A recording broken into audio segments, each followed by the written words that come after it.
Hey everyone, this is Chris, and you're listening to One Cross Radio, and today we are joined by my Into the Weeds cohort, the always fantastic Christian Dobson. Christian, how you doing today, buddy? Hey, buddy, not bad. How you doing?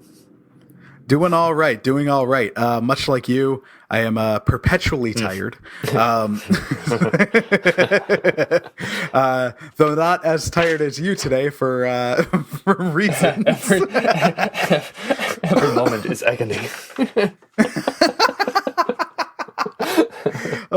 That reminds me of, there were some amazing memes that have come out of Shin Godzilla, which is such a fantastic movie, still one of my favorite of the last 10 years, easy. But just because of the warped and messed up design of Shin Godzilla, when there's been memes, it's just always underlined with like, existence is pain. It's just that kind of thing. So it's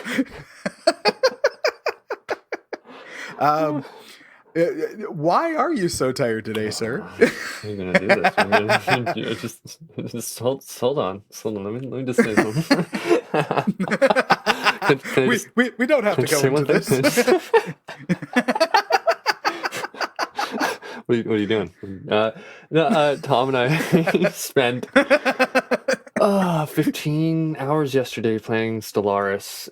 We were up till 3 in the morning, and we still didn't finish. It's not done.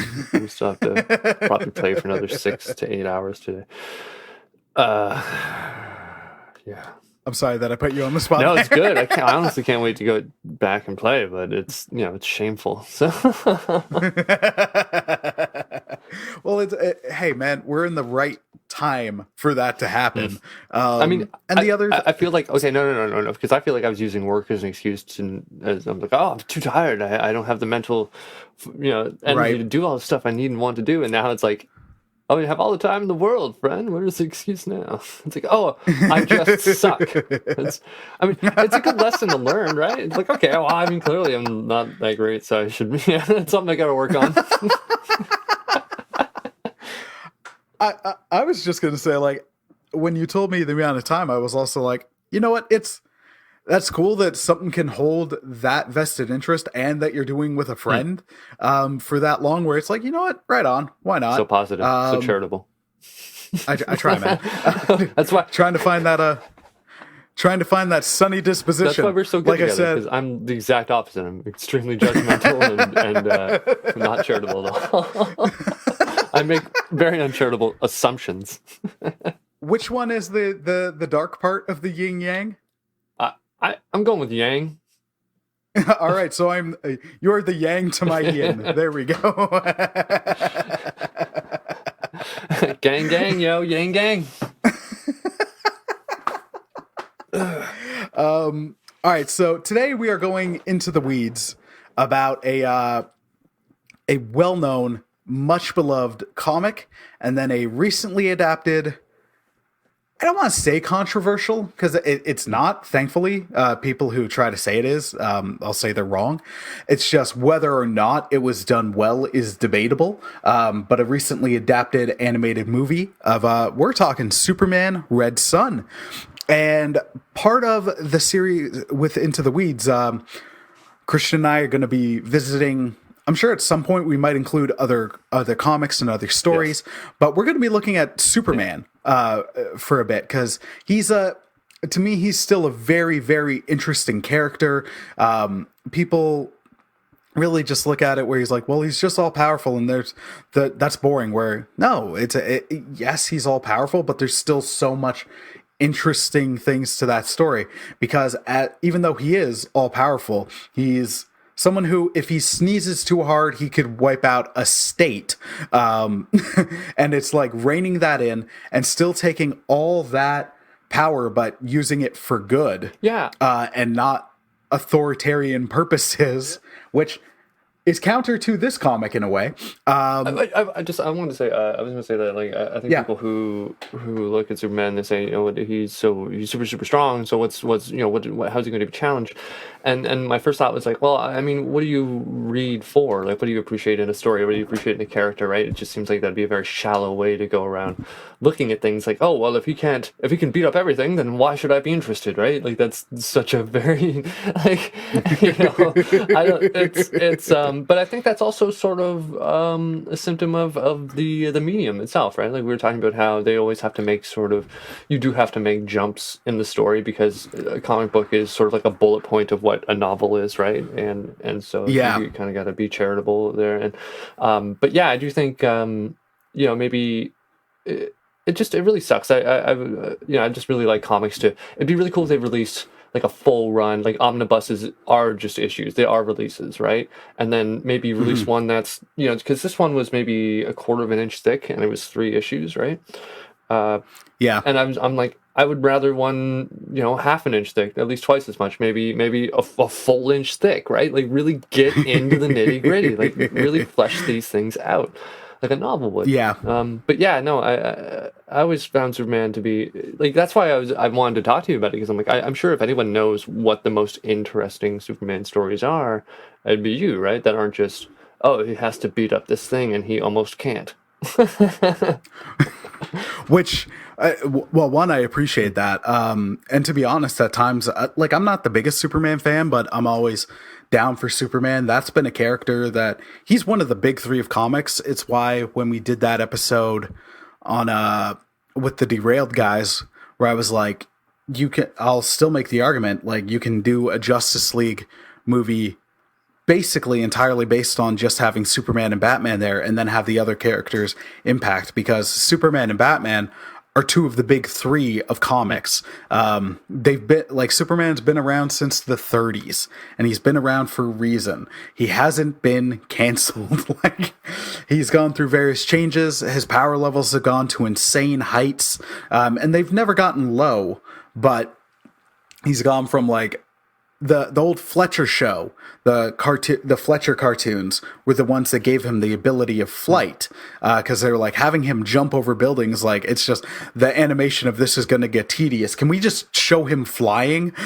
And then they added that, and then you get stuff in the Silver Age where Superman could, like, at one point, he's pulling a system. I want to say, okay, so like if he can jump a building in a single bound, right? Like that's not running. Like if you say something, hey, this guy can jump really high, right? It's like it's interesting because when you think of the physics involved, it's like, okay, so how is he able to jump super high? He has incredible strength. Couldn't he just run as fast?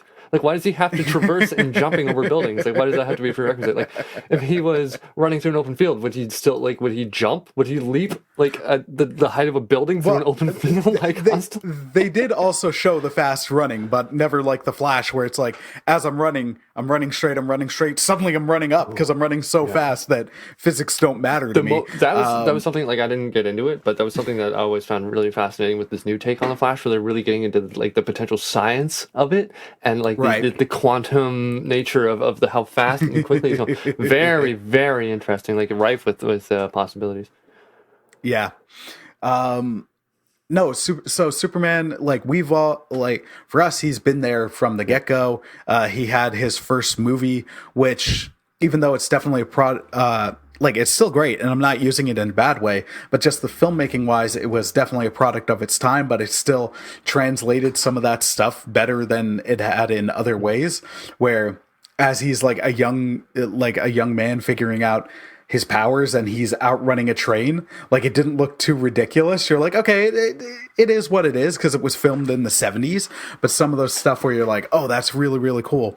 I still think, like, at times where, yeah, he's powerful enough to physically pull numerous planets by a chain, which is weird, but comic books, because we're in the fantastical here.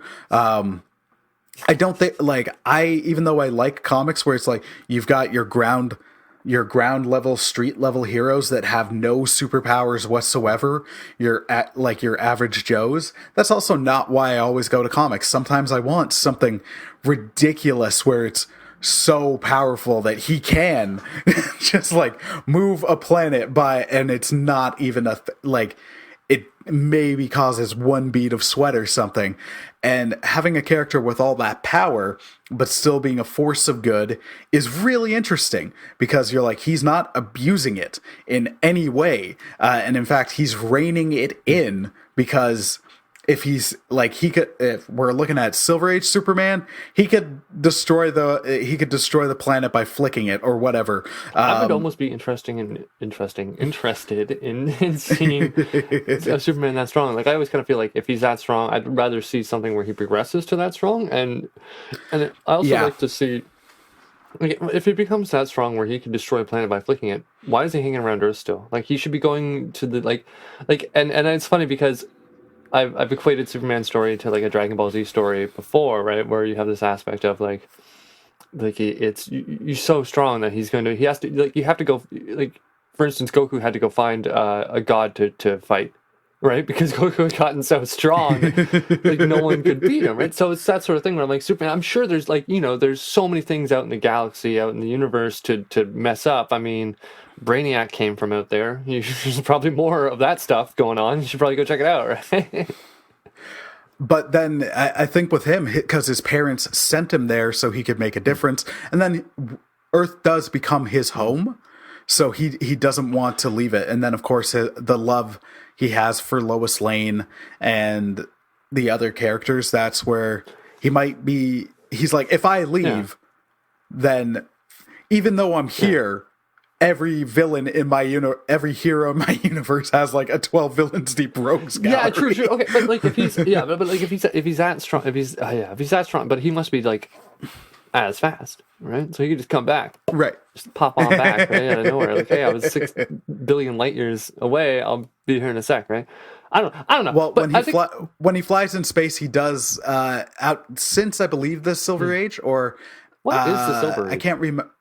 Okay, so comics are broken down in there's the Golden Age, which was, I think, ended in the 50s. And then the Silver Age started right around the time that was it when? Might have been the late 60s, but around when things started getting a little bit more serious. I think you group in the death of Gwen Stacy with the start of the Silver Age, where things started getting a little bit grittier and a little bit heavier. But then also you did, another great point of the Silver Age is, if you look at the history of the Flash and the Green Lantern, people look at the first Flash and the first Green Lantern as Hal Jordan and as Barry Allen. But in the 50s, there was the original Green Lantern, Alan Scott, and the name was Green Lantern, but his ring was based on magic. It wasn't like there wasn't space cops and all that. And I can't remember that Jay Garrick, the original Flash, he was the one that had the tin hat. So then in the Silver Age, that's when you got like Earth 2 and the different realities and all that, like different Earths and all that. So it seems like if you I mean, all the 50 stuff wasn't that interesting to me. Right? I don't want to see Superman lift a car 8,000 times, right? So I think I'd want to start. It seems like the place to start would be the Silver Age. Like, if you're going to start checking out runs. Silver Age would be good. Bronze Age would be good. Bronze Age, was that the 90s? No, it was pre the 90s. I think it was the late. That's where it's been a while since I've read the distinctions. So listener and Christian, don't hold me to the exact definitions. But I think it was the Bronze. I think was this maybe the late 70s into the 80s. The Bronze Age was shorter, or maybe the early 90s. I can't quite remember. Bronze Age seems like the modern, pretty gritty. Yeah, well, I'm 99% like the Dark Knight Returns is grouped in with the Bronze Age. But then modern comics like really gets grouped in with the 90s. Carnage and Maximum Carnage, that's counted as like the modern age. Yeah. Those kind of things, for better or for worse. So, well, wait, did Carnage make an appearance pre-90s? No. Oh, but they're saying like, this is never something that happened in Spider-Man till then. Yeah. Well, also just because the market violence of the 90s, the 90s comics, where also just how ridiculous some of the characters were and looked, and the Rob Liefeld influence, and just like everything's so extreme. Oh, yeah, it gets super. Yeah, I gotcha. The attitude. It's super macho and all that kind of thing.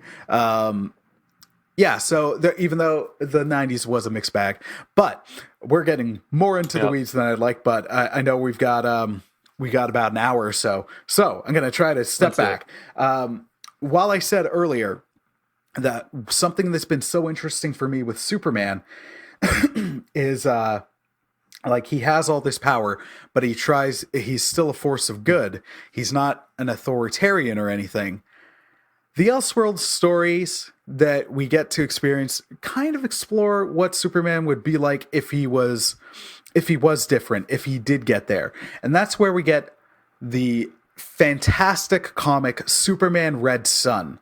And then I know we'll talk about the movie afterwards as well. But what I love about Red Sun is it would be so easy just to be like, communism bad, Russia bad, and it just have Superman become this dictator. But the comic I found didn't necessarily take that route. He was still, in some ways, had that well-meaningness of regular Superman. But let's land him in communist Russia in the 30s. Like at the tail end of World War II, going into the Cold War, and let's see how that would impact him. So, what were your thoughts, man? I thought it was fascinating. I thought that I also thought that it was interesting that Superman he's similar, in both the realities. To speak to what you were saying in terms of the communism bad, capitalism good, it was interesting because it seemed to me that when like America didn't start doing well until Luther basically took a hold of every single dollar, right, and controlled what happened with it. But also it's sort of like they showed that communism is bad because look at what happened, right? Like and Superman had the best intentions, but he ended up taking over the world and creating his own quote unquote utopia and I really don't like the how he just sort of writes off lobotomizing people, like in both the comics, just sort of like that's what you do, at least they're not dead. It's like, well, I think they'd rather be spoiler alert, someone we know for sure would have rather been but so no, there was one last. So it was interesting. Someone I can't remember who said it, but it was on a podcast, and they were talking about an acting teacher they had, and the acting teacher, like they were meant to play in the class, they were meant to play Hitler or something like that, and the guy's like, oh, I don't know how am I going to play Hitler, right? And the guy is like, he's just evil, and he's like, you don't play a monster as a monster. You play a monster as a man who's trying to do good and solve a problem. Yeah. Because no matter Hitler thought he was doing the right thing to him. He thought he was solving a problem, right? So it's interesting. That's in less grave examples, Thanos or I just can't remember his name, but the villain from Black Panther. Wait, Thanos is a less grave example. Who's worse, Thanos or Hitler? Let's unpack that. Hitler, because Hitler was real. but did he? There's no but. Or is Thanos worse than Hitler because when he killed half the universe, he didn't kill Hitler? Like, is that... Hitler was already dead, and it's fictional. Was he, Chris? Was he? I mean, if you could kill half of him, could you not bring Hitler back to kill him again? I mean, I guess you could. What are the moral implications of not making that? I know. So, that just made me think of the Office part where Michael's like, if I was in a room with Osama bin Laden, Hitler, and Toby, and I had a gun with only 2 bullets, I'd shoot Toby twice. Oh man! And then they're just like, "Oh, it was funny, but too far, too far." Yeah, you can't. Yeah, can't talk about Poor murdering Toby. a coworker. Well, especially in comparison to those people, you shouldn't talk about murdering your coworker at all. Do not twist my words. Yeah, it's like with Red Sun. What I also kind of found interesting, and I feel like we're going to end up hopping around a bit, but towards the end of the book, because in a weird way, Lex did kind of start to become a little bit like Superman, just without the lobotomizing, because he had his hand over every single dollar. He was micromanaging everything, but he wasn't like, he was giving all the utopia. There was no feeling of suppressed will. But then you get to that part where he's like, you know what? I hate to say it, but Lex, like Superman and Brainiac, did have some good ideas. And you're just kind of like, ooh, this is like, we're getting more interesting. They did, but they did mention that after Luthor had reconstructed the United States, he won with an approval rating of 100%. So that 101%. 101%. Yeah, they're like a statistical anomaly that is still not known to this day. Whatever, he couldn't figure it out. But yeah, no. So, and I think that's meant to convey the fact that like you can achieve a utopia, you can achieve pure, like, not obedience, but you know what I mean, loyalty without lobotomizing people. Yeah. And then we'll get to the ending when we get to the ending, but even that part of the pure utopia is explored to where, like, at the very end of the book. So are we gonna go like beat by beat through the comic? We could try. I wanted to. I also don't know. I did write copious amounts of notes. Yeah. Whereas I reread it, I was like, oh, I like that. Oh, that part made me think. I want to send you my notes, but I'm also embarrassed. So, dude, no, send them. I've sent you notes for stuff that we weren't even doing together. Yeah. This is purely for the spectacle. Like, oh, you idiot! Why would you do all this? I will never, ever default anybody for taking copious amounts of notes over something they're really interested in. So go for it, man. I was like, I want to bring my A game to your podcast now. Well, for Into the Weeds, sir, it is also, even though it's on One Cross Radio, you're my co-host for this series. So I have power, but we're still keeping the same tone as the rest of One Cross Radio. Sweet power. That went to your head quick. That was like instant. I might regret my decision. Oh, now. you definitely. I'm letting you know now as a friend. You're definitely gonna regret it. One thing. Okay, like just I want to talk about the very front and the very back of the book, because I really enjoy the art style. I really enjoy the fact that like in the back of the book they showed you their progress and their sort of thinking. Mm-hmm. I really like at the beginning of the book it shows like it is like a piece of folded propaganda, like a propaganda poster. There's creases. Yeah. The art style is very like 50s Russian writing. Like it's very interesting, very propaganda, very 50s propaganda. The back one I really like is well, you can definitely hear me turn these pages. Is the scene the version of him where he's wearing like the overalls and he like rips it open and he's got like the white beater. I was like, that's crazy. That's cool, man. It's pure propaganda trope, right? Like that art style. It was neat. It was really neat.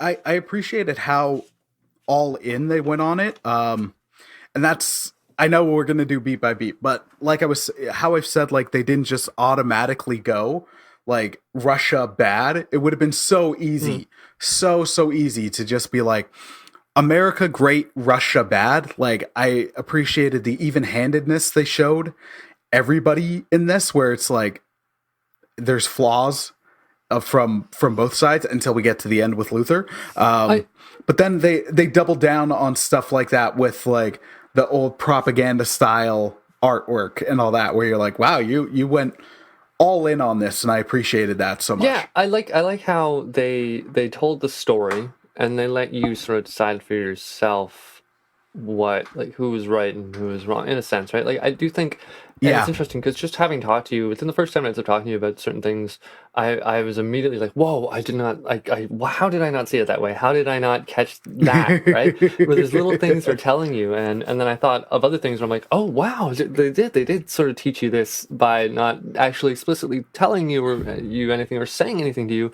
but just sort of showing you, right? And Right. yeah, allowing you, it's up to you to make those connections yourself. And I think inevitably, like, I think they do sort of show that like communism was worse. But again, it is interesting because only when Lex Luthor took full and complete control did the United States pull out. But again, it's a work of fiction. Yeah. Well, and even though they showed some of they did highlight some of the downsides of the communism side, especially once we get to the implants kind of thing. It also did show, like, they did take specific time to be like, look how well things are, how good things are. Like, it seemed like the Lex approach at the end was almost the Superman Brainiac approach, just minus the oppression side, right?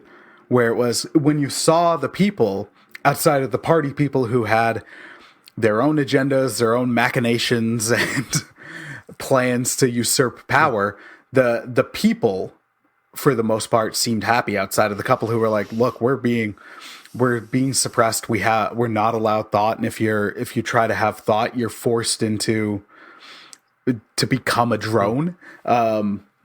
So I did find all that fascinating just because, again, it's so easy, even if you're not the side of patriotism for America. Communism has such a negative reputation and earned that it'd be just so easy to focus on that instead of being like, okay, here's some of how this could play out well, but let's not sugarcoat that at the same time. And also, like, let's look at democracy, let's look at all this and how this can play out both positively and negatively. So maybe the utopia at the end from Lex was like, here is the ultimate idealized communism where this person is running everything, every single dollar. It's a one world government. So you're like, this isn't democratic anymore, but there's no sense of oppression. There's just joy and progress. Yeah, I think because I was thinking about Superman, I was thinking, like, yeah, it's interesting how they take these things to their logical progression, right? Because a lot of the arguments made from people who are far left, like, or who identify as communists or socialists, they can say, you know, everyone's like, oh, how many deaths could you attribute to socialism or communism? And it's like millions upon millions upon millions. And these people who defend socialism and communism say, well, that wasn't real communism or that wasn't real socialism. And I think what they're saying is that that was the ideal or the mode of government corrupted by a corrupt leader, right? It was used towards their own ends to benefit them solely. And that seems to, but the thing is that that's sort of, no matter what, that's sort of the route it takes. Either it benefits the few, like the party, or it benefits this one ruler, or there's all this stuff. But what they showed with Superman is that you finally have this benevolent leader, this person who is never going to make those mistakes. So now we're going to see communism done right, brought to its full potential, drawn to its full conclusion. And what we found is that, yeah, there is, you know, the utopia, like, there's no death or disease or whatever, all that stuff. But the thing is that people, you know, what do they do with all the people who, because they're like, oh, we're done with crime, we're done with murder, we're done, like, nobody's assaulting anyone. You don't just fix people like that. Some people are born into the world not right. And so what do you do with them? You lobotomize them, right? So there's, or just things like that, or people who just won't, and then it's a slippery slope. It's like, how do you define that? How do you define someone who's not going to adhere to this utopia? Why would you not want to adhere to this? Why would you not, like, how, if you can't function in this, how are you going to function in anything? Maybe we should just, you know, find a function for you. I found that really interesting. And just we'll get to the beat for beat thing in just a sec, because we do need to start that part. What I found interesting as you were saying that is it made me think of Lex at the end, where Lex wasn't doing any of this out of benevolence. Nope. It was all for his own hubris. It was just like, I need to beat Superman. I need to show that I am better. Like, that's what all that's about. It's like, it's not about power grabs and all that. It's like, no, I'm going to beat him. I'm going to destroy him. And then that's it. Like, that was his end game. And then he kept doing things, but, like, as we got through that epilogue at the end of how the world was becoming what it was becoming, but it was still all down to that, like, it was about me being better than him. It was a very, very personal endeavor, and I found it fascinating that he, you know, to his, it's interesting because you're right, like, there's this benevolent leader, and I think you can make the argument that for Superman, there was a sort of pride, there was a sort of hubris there, obviously, right? I mean, he's Superman. Oh, yeah. But with Lex, like, even Lex knew, like, he's like, no, I didn't do this for anyone but me. Like, he's so self-aware. He doesn't have the same sort of cognitive dissonance as Superman. Like, he's an adult in a lot more way, which is interesting. Like, he's a grown up man, and yeah, he oh crap. I totally lost my train of thought.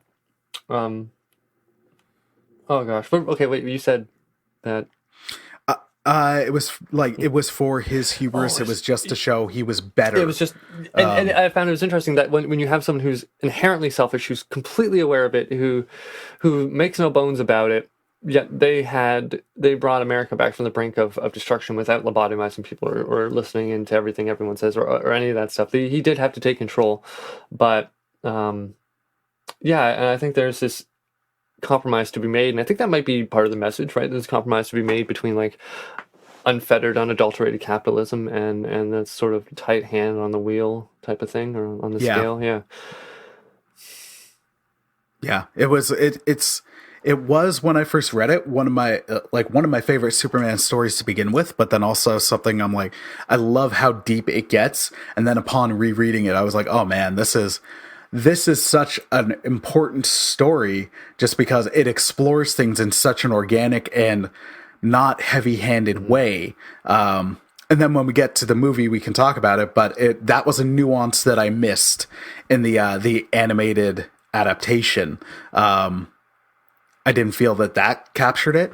So especially now as we're living in the time we're living in, where politics and disconnect and disagreements are so almost visceral and angry, I'm just kind of like, I want the interaction to the exploration of ideas, even if you don't end up agreeing with them, to be almost as earnest and even-handed as this book's exploration of those ideals were. Yeah, man, that makes, it made me, oh geez, I can hear so much room sound from my mic. Oh, there we go. Okay, yeah. So, no, it made me realize. Oh gosh, I forgot again.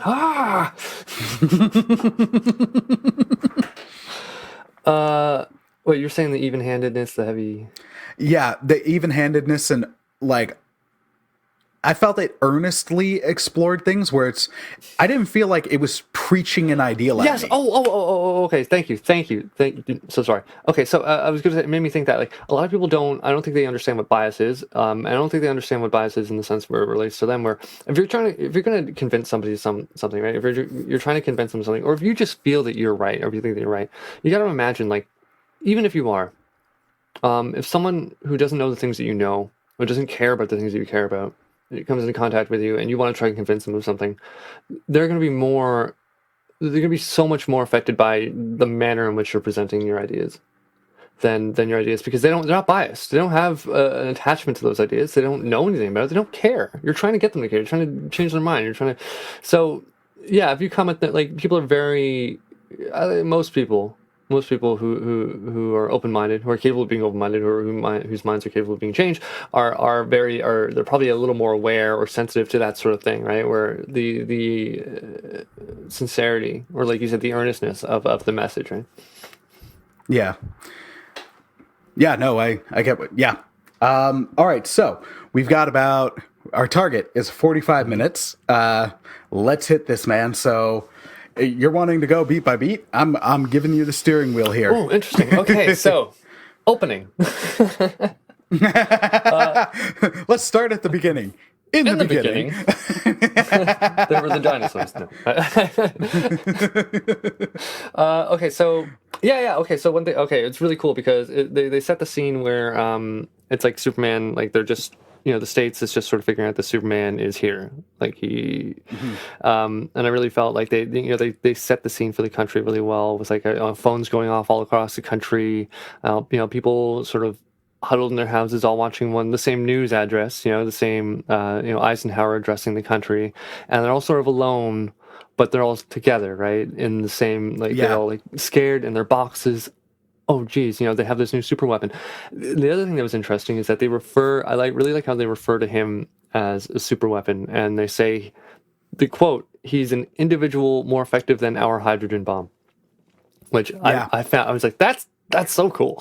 I really thought that was cool. But it's and then you start to, you can see everyone's listening in their cars, they're listening in their houses or watching TV, and then obviously, when you see the stuff that's going on now in the States or in the country, you can imagine the fear that's going through and the problem, all the broken telephone sort of thing that's happening. Like, oh, did you hear this? You can do that. And then all of a sudden, you have people saying to each other, oh, he can, there's this guy in the news, like a sheriff being interviewed, and he's like, oh, he can see everything. He can hear everything we say from in the sky, right? You got that great moment with Ma Kent. I have that. Who's not his ma in this. Yeah, no, I've got a screenshot of it where it's like, ain't it enough that they got their satellites and nuclear bombs to blow us all up 10 times over without Stalin's super spaceman 2? I just think my lucky stars, dear sweet Jonathan, never lived to see this country would be brought to its knees like this. And sorry, I missed the line from right before. Heck, the whole country's lining their walls with lead, Martha. We can't have that. We can't have Superman watching us on the toilet with that horrible X-ray vision of his, can we? It's like TP, right? The good people of Smallville have their dignity to think of. That's their dignity. I don't want to be watched while I poop. I'm fine with being atomized and vaporized in my home, but I don't want to watch me while I poop. But what I liked about that is that, that's a really funny line, but it does speak to the fear that's going on, where it's like we're being watched, like someone can watch us in the bathroom, which is silly, but it is that, like, one of the spaces you do think of, like your own bathroom, not public bathrooms. They're a scourge to mankind. But like in a weird way, you think of your public, like your private bathroom as like it's an intimate place, because no, you go in there to shower, wash your face, and eliminate waste. Like, you close the door, it's just you in a room. Yeah. Like, the world is away. The world is away, but not Superman. But evidently not Superman. So invest in lead for your balls.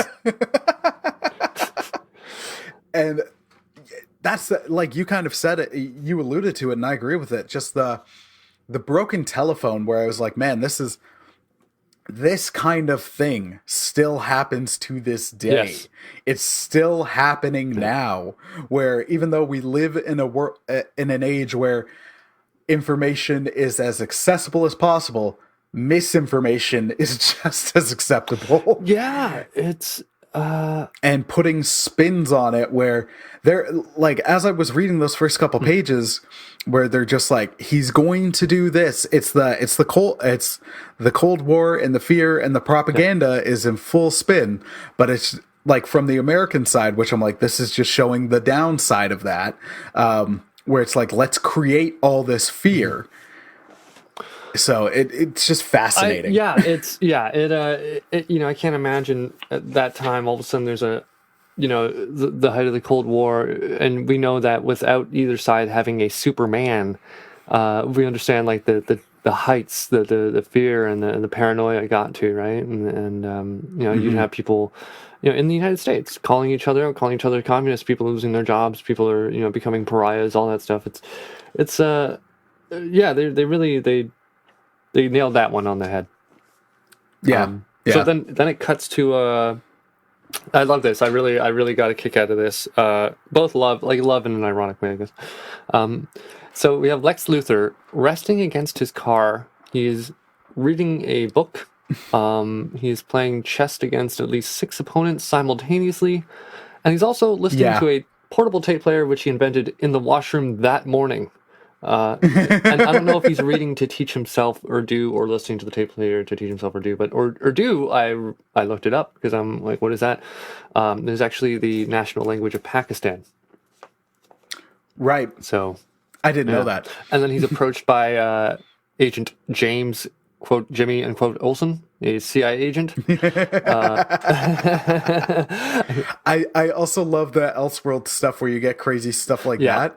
Where you're just like, oh man, it's Jimmy to much better potential. Because unfortunately, Jimmy is one of those characters you almost still think of. If you look up online, the 50s comics of Superman's best pal, Jimmy Olsen, and just how ridiculous those were. He had his own comic. Dude, yeah. You should look up Superman's girlfriend's Lois Lane. It is, it's something. It's hilarious, but it's something. Oh, okay. Yeah, I'll check it out, man. Well, just so many of the plots were about Lois trying to almost entrap Superman into marriage, or Superman being like, "Well, Lois, I'm gonna kill you because I'm," just so ridiculous. Just look it up. It's when you see it, you're like, "This is ridiculous," but it's fascinating in that different way, where you're like, "Wow, the 50s were quite different." It sounds very progressive. What is that sound? Yes, that's the word. Sorry, I went into the weeds. So they step into his lab, and man, my mic is it's making me angry today. I'm thinking it's good, and then I hear the difference when I get like a bit closer. Okay, I might have to mask my whole face just to talk into this. He leads him to the office, and so he's angry about the fact that like there's all this equipment, strewn about, and he hasn't begun to work on it. And Luthor does something here that I find ridiculous, insane, and I don't understand how they've been. Okay, so in order to pacify Agent Olsen, he offers him a formula that he invented that will balance the budget, as if all one needs to do is punch in the numbers. And I wrote here, I have a paragraph or two of a note, and it goes, the act is supposed to demonstrate Luthor's extreme intellect, but any government budget can be balanced if you're willing to sacrifice your morals or lives or just about anything, right? It's not as if there simply isn't a single person other than Luthor intelligent enough to balance the budget. It's kind of ridiculous. It's saying that math is actually magic, and you can just satisfy everybody at no cost to anybody. That's so. I'm really interested on that take, just because for me, I was fine with it. As I read it, I was like, yeah, no, it's showing just how smart he is. But then also, I think what you said does lend itself to it, because throughout the book, we see like he's balanced the budget twice, but until he becomes president and can be so hands-on, like the country's only getting worse. And then he also shows how cold and calculating he is, because he's like, look, this many people will die, and he's got no qualms about it, or creating things to send to their death. And with zero, like absolutely zero care in the world about it. It's not like he's frothing at the mouth like evil, but he's also like, no, this will happen. Yeah. And he's pragmatic. He's very about the numbers. Like pragmatic is the right word. He does not care about the empathy to it. It's like, we'll lose this many people. Yeah, well, but I mean, the benefit is this. What's the point of wringing your hands over that if people are going to die regardless, right? It's the trolley situation. It's like, oh, we could wait and just have way more people die, and then we can be like, what could we have done, right? Or you could do something, kill a few now, and then save the rest, and then move on to the next problem. While in the other scenario, everyone would be like, why is everyone dying? And then in this scenario, we're already on to the next problem. Right? Did you ever see the show The Good Place? Yeah, I watched the whole thing. Me and Monica watched the whole series. It's good. The part where the guy, the former Michael, he's just like doing the trolley scene, but then trying to figure out how to kill everybody was hilarious. Just traumatized the whole day over and over and over again. That just, it cracked me up so hard. He's like, okay, I'm going to do this. And then they're like, what are you doing? Chidi's awesome. Chidi's a really good character. I can't wait to see the final season of that show. Okay, sorry, back to Superman. I dig a lot about this whole book. Sorry, we're going beat by beat, and I'm just always ready to jump to the next thing because I didn't. Yeah.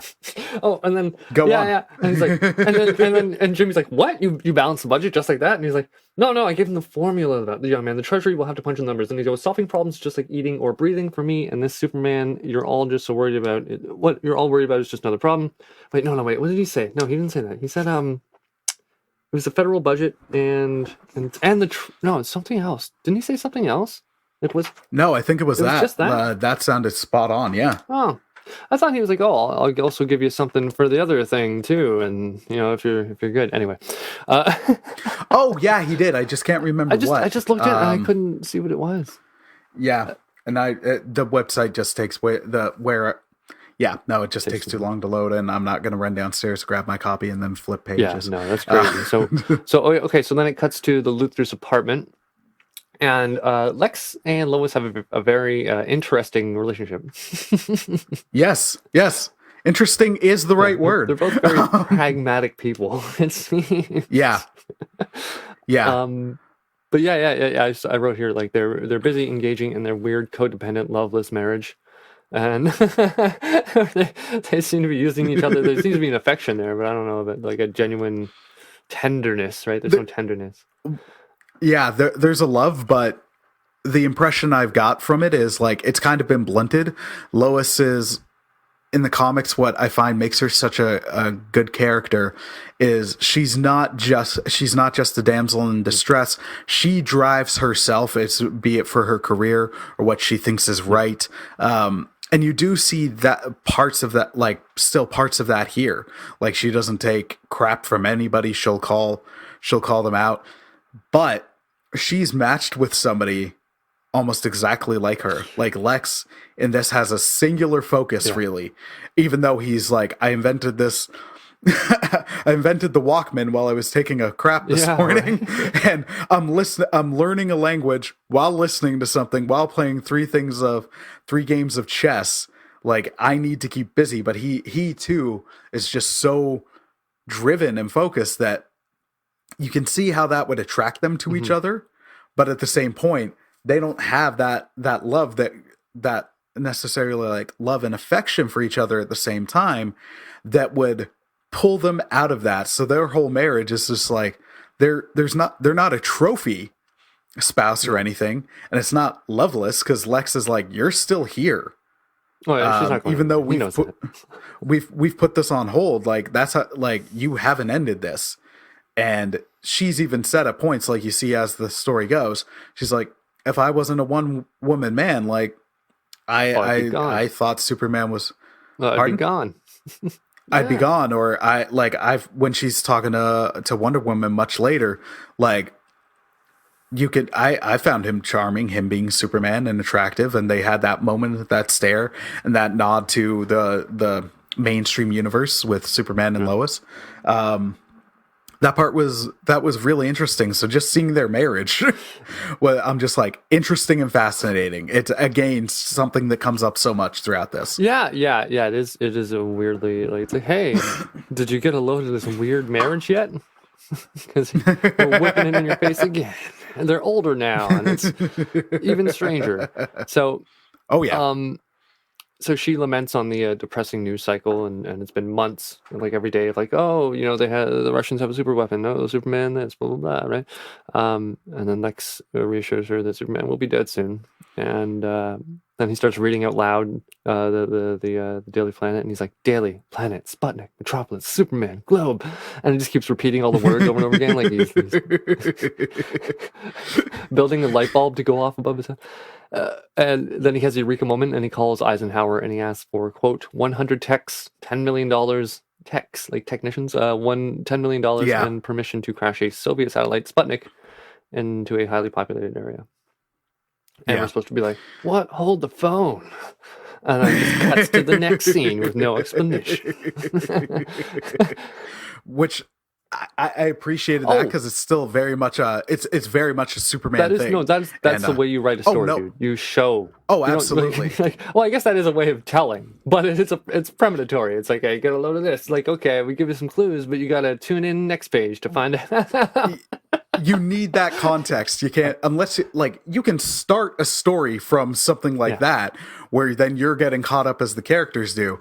But in the middle of an issue, you need some kind of setup. But as you were saying there, it's again something I find so good and fascinating about this story is when Lois is lamenting about how depressing the news is, it's just repeating the same information, just like they've got a weapon, like the be afraid, that tone. I'm just like, oh, again, how topical. It's almost like that's just how media works. It's just like, oh wow, we've been experiencing this basically since 2001. One maybe it was interesting, like, you know how you said you're like the cartoon movie was a lot more like capitalism good, communism bad. There's that one scene that's coming up, but in the cartoon, when Lois meets Superman for the first time, and she says, won't you give me an interview? And he says something to the extent, he's like, so, the press is the enemy of the people. And he said, why would I give an interview to you so you can twist my words? And she's basically said something to the effect of, like, someone who's so basically invincible, why would you be afraid of freedom of speech, right? Of the free expression of ideas. Why does that scare you? And he just flies away, right? And I'm like, I mean, that's good. That's a cool interaction, I guess, but that is very, very blatant, right? Very biased. Yeah. And that's one where I'm like, okay, that's something I'm interested in that discussion, but it again seemed like with the movie I found, like, you're interested in presenting ideas, but it's still got more of a bias than the book did. So it's like, I'll toss out, but I'm not going to explore, and I'm going to end it in a way where I'm right. The cartoon was very self-indulgent, I think. Which there's so much I appreciate, just that. We'll get to it. Would you want me to go on? Yeah, no. Yeah, please. Okay, so now we have the first meeting with Superman. So we're getting, like, his dialogue, his inner monologue, I guess. And he's just speaking about, like, what his experiences have been like since, like, in the weeks since coming from the farmland to the city. And I guess what happened was he sort of figured out his powers, and eventually, like, as an adult, like, very recently, within a month or so. His parents sent him to the city because they're like, you can do more good. Yeah, so he's not very familiar with his powers. Okay, it says here that he's made quite the impression in the 14 weeks since coming from the farmlands to Moscow, and sometimes he wonders, and I really like this part because they show, like, it's like kind of a little montage, but it's just one picture. But they're showing, it's a montage, like, as he's having his inner dialogue. Every time he sort of brings up a new idea, you see a picture. It's called a comic book. So he wonders if people are acting more recklessly just to catch a glimpse of him. And I really enjoyed this part because you have, like, this iconic, like, he's stopping the train, this train is probably going full barrel, and he's holding it back with his body. It's crumpling around his arms and his legs, and you have this little girl who dropped her teddy bear on the train tracks to grab it. Not impressed. Sorry, I'm looking at it right now. You just have to, you're not impressed with this girl right now. You're like, that is grossly irresponsible. And so, and then I love that, like, he's standing there, she's looking up at him, and they even have, like, a picture of her face, like, whoa, she's scared, but she's also in wonder, right? Like it's like, this is something amazing that's happening. Like, he's a force of nature. He's godlike, right? He's mythical. And oh man, that I do. Sorry, I'm jumping. I know I'm jumping. That theme, like, that's something that I appreciated that they really ended up retouching on throughout the book. Of, as a utopia and a protectors out there, people are getting much more careless. I really enjoy that. Yeah, that is something we'll come back. Yeah. Yeah, it comes up numerous times, and I didn't catch that on the first read through, but as I was reading through yesterday, I was like, ooh, that's also very interesting. I think one of the things I find the most interesting are, like, how would the real world interact, and I think that's the aspect. That's an aspect of human psychology there, and I always find those things really interesting, especially in relation to superheroes. Okay. So, what am I? Oh, the one last thing where he says, they always called me a soldier, but he's like, I was never a soldier, right? Like, I was just here to help. Yeah. And I really like that. So yeah, this scene, this is where things get really, really cool. So it cuts to Sputnik is now coming down over America. And the Russian soldiers immediately know it's the Americans. They've just jumped to that conclusion. They're like, it's them. There's no way it could have just stopped mid-flight and turned around or whatever. Like, it's clearly them. And Superman, he just does what he thinks is right. He doesn't care whether it's Russians or Americans. And they say here, like, so he goes to stop it, right? He's going to protect everyone. So it says here, and this is his inner monologue, where he's like, Sputnik 2 weighs 5,000 pounds. And, combined with the speed at which it's going, it could have leveled the entire city, like all of Metropolis. Yeah. And I thought it was so neat how he, like, it's showing as he's talking, he's like, it's like he's thinking back, right? Like he's reminiscing. Yeah.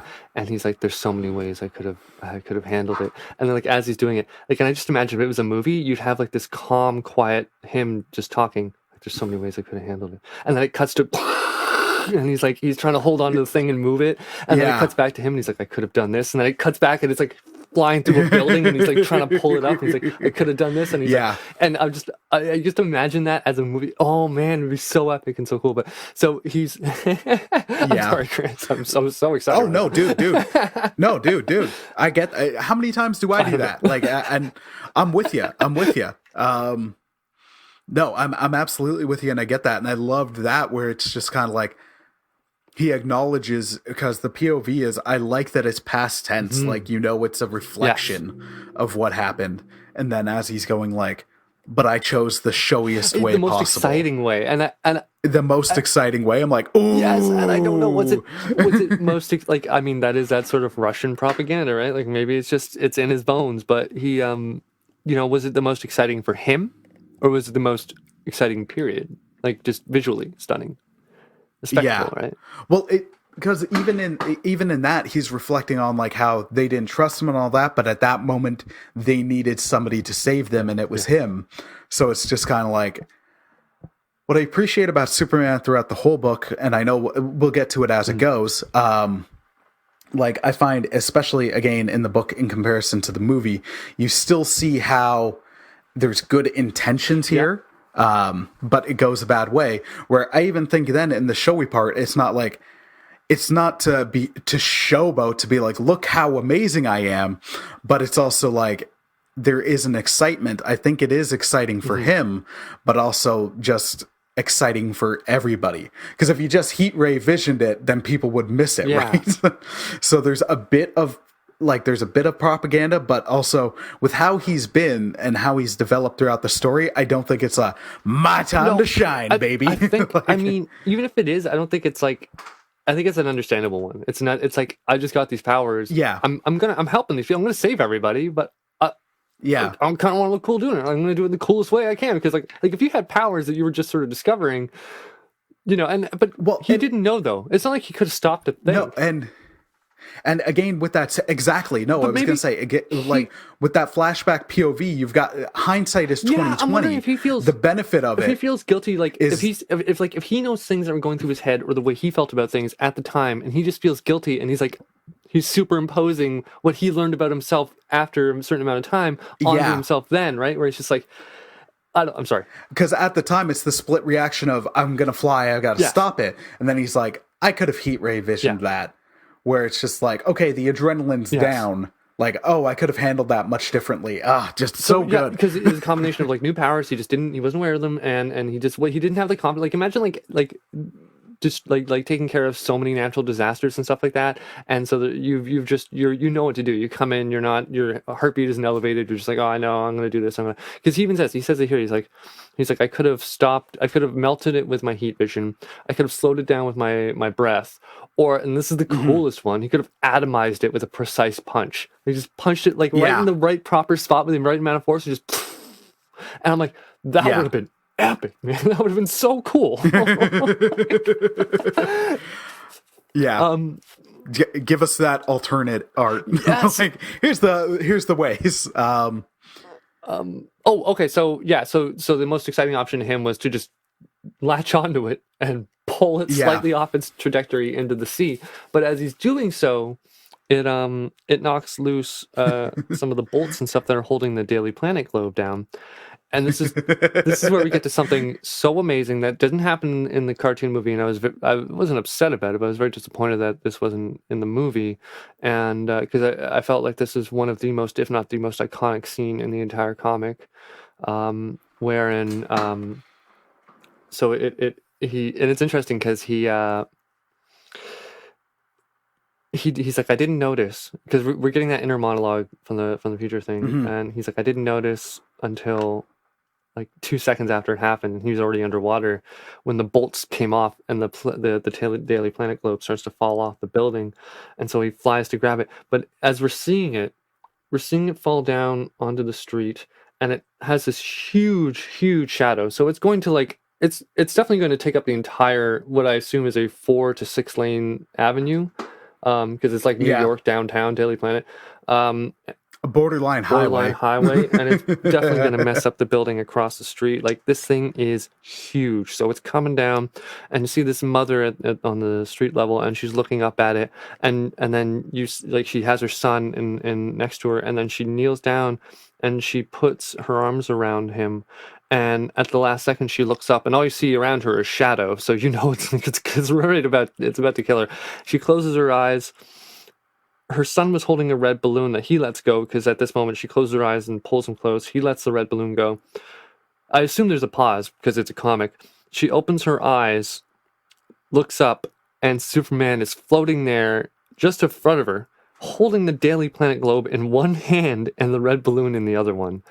And it's such an amazing, like, iconic image, I think. It's Oh yeah. I'm looking at it right now. It's legit. It's going to be the cover photo for this episode. It's very powerful. I really enjoyed that. It was so Superman. It was so like, that's Superman. That's yeah. As he's saving people from death, he's doing the I'm handing a child back his balloon. I like and then like looks up, and he's just holding the just, here you go, and then flies. It's so cool. It's so cool. Oh yeah. Well, I loved it as well when we got there, because this has so many references to main Superman. Just as we were describing it, I just have that thought. I'm like, if there's one constant in the multiverse, it is that at some point the Daily Bugle's planet and globe will be knocked off and Superman will catch it. Is that a trope? I think it's something that's, I don't know how many times I've seen that happen, but in a couple comics, definitely in shows, in live action, in the movies, I can guarantee at least once in Superman Returns. It's been a long time since I've seen Man of Steel, but I feel like it might have happened there. Although if it did, it probably destroyed some buildings on the way down, because it was a 45-minute destruction fest at the end. I was so excited when I saw the trailers for Man of Steel. Like, oh man, no, you and I remember the conversations we'd have where just even the simple element of before he takes off, like, little pebbles are lifting and like the ground is interacting with him, and then when he flies, it's like his head's bent back, but it looked like it made sense. It was visceral, the power. They did a very good job of showing the physicality of that type of power on the human animal type of thing. Yeah, it didn't. Man of Steel. You know what? We're gonna talk Man of Steel at some point. Oh yeah. All right. So we're gonna go beat for beat, but we're also we're definitely not gonna be done on time. So let's keep going, but we'll aim for 2:30 at the latest. Okay. So we cut to Luthor on the pier, and he and Jimmy Olsen have been observing their experiment, because this has all been one big experiment. Yep. So he was very enthusiastic about Superman's altruism, in the sense that Superman is willing to save anyone, right? Like, he doesn't care about if they're Russian or Americans. And it's very interesting because he muses that, and I found this is a funny little nod, where if Superman had been born in America, they likely would have been the best of friends.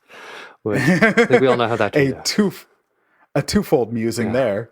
And, so it's very interesting. So the military helicopter comes and it salvages the satellite, and the idea is that they're going to make their own Superman with Superman's DNA in, I believe, the 50s, which, so that's a question, really. That's a problem with it, that the 50s, they didn't have that technology in the 50s. So we cut to a welcome celebration for Superman, and it's like those old Soviet parades where they would trot up their entire military force, and you'd have all the oligarchy and the pageantry and all that stuff, and it's meant to be intimidating and stuff inspiring at the same time.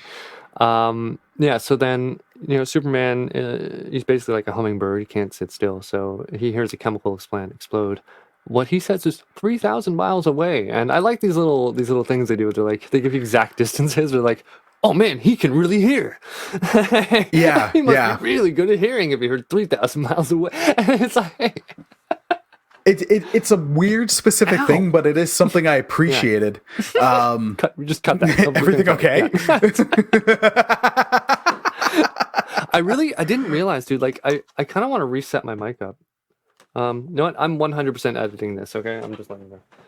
Okay, yeah, cool. because I didn't, it sounds okay, but then when I get really close, I'm like, oh wow, okay, I'm not getting like any room sound. It was weird where where they're specifying.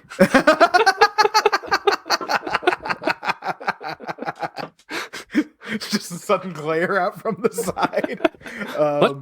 Please tell me I'm actually going to be able to see. No, you. Man, I can't. Like, I wonder if there's like, it sucks because it only really works if I'm talking like directly into it, and I can't. I think. Can you see me? Can I talk? No, this is ridiculous. I would have to take this thing off. I see like half your face. Yeah, I would have to take this thing off. I don't think it's gonna. I think I'll just get. I don't know what to do anymore, man. This is it. Does that sound? Right, no, we'll roll with this. This is workable. Okay? Yeah. Did you know this room sound okay, before? so I'm gonna hop back. No, it's definitely workable. I hear you clearly. No, I did dig that a lot. Where at first I was like, oh, it's to show. It might be like show how powerful he is, but then on the other hand, it was almost like some of the Lex stuff, where it's just like it shows their characteristic, where it's like, this is so far away, but I gotta get there. Like it did show, I guess, juxtaposition of with Lex early. It was like, yeah, balance. Like here it is, just do this, but he doesn't care about like the sacrifices involved in it. With Superman, he's like, pardon, someone needs me. They're this like they might be this far away, but I need to go help them or save them. And that's something where I was like, that's interesting, and it does show.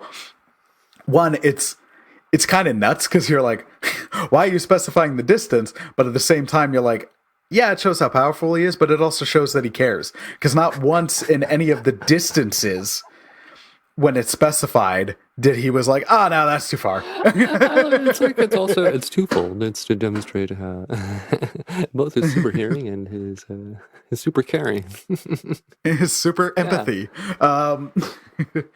So yeah. Yeah, I think in a beat, one that stuck out to me, and I know we're going to talk about it more in depth when we get to the second issue, is here we get Purter. I know I'm pronouncing it. Purter. I think Purter. It's Purter. Purter. Or it's Purter. Or I always just call him Purter. Purter. Peter. I can't do it. My Russian homies, I apologize. Y'all got some Russian homies, man. Wait. Oh, yeah. So what are you going to say about Purter?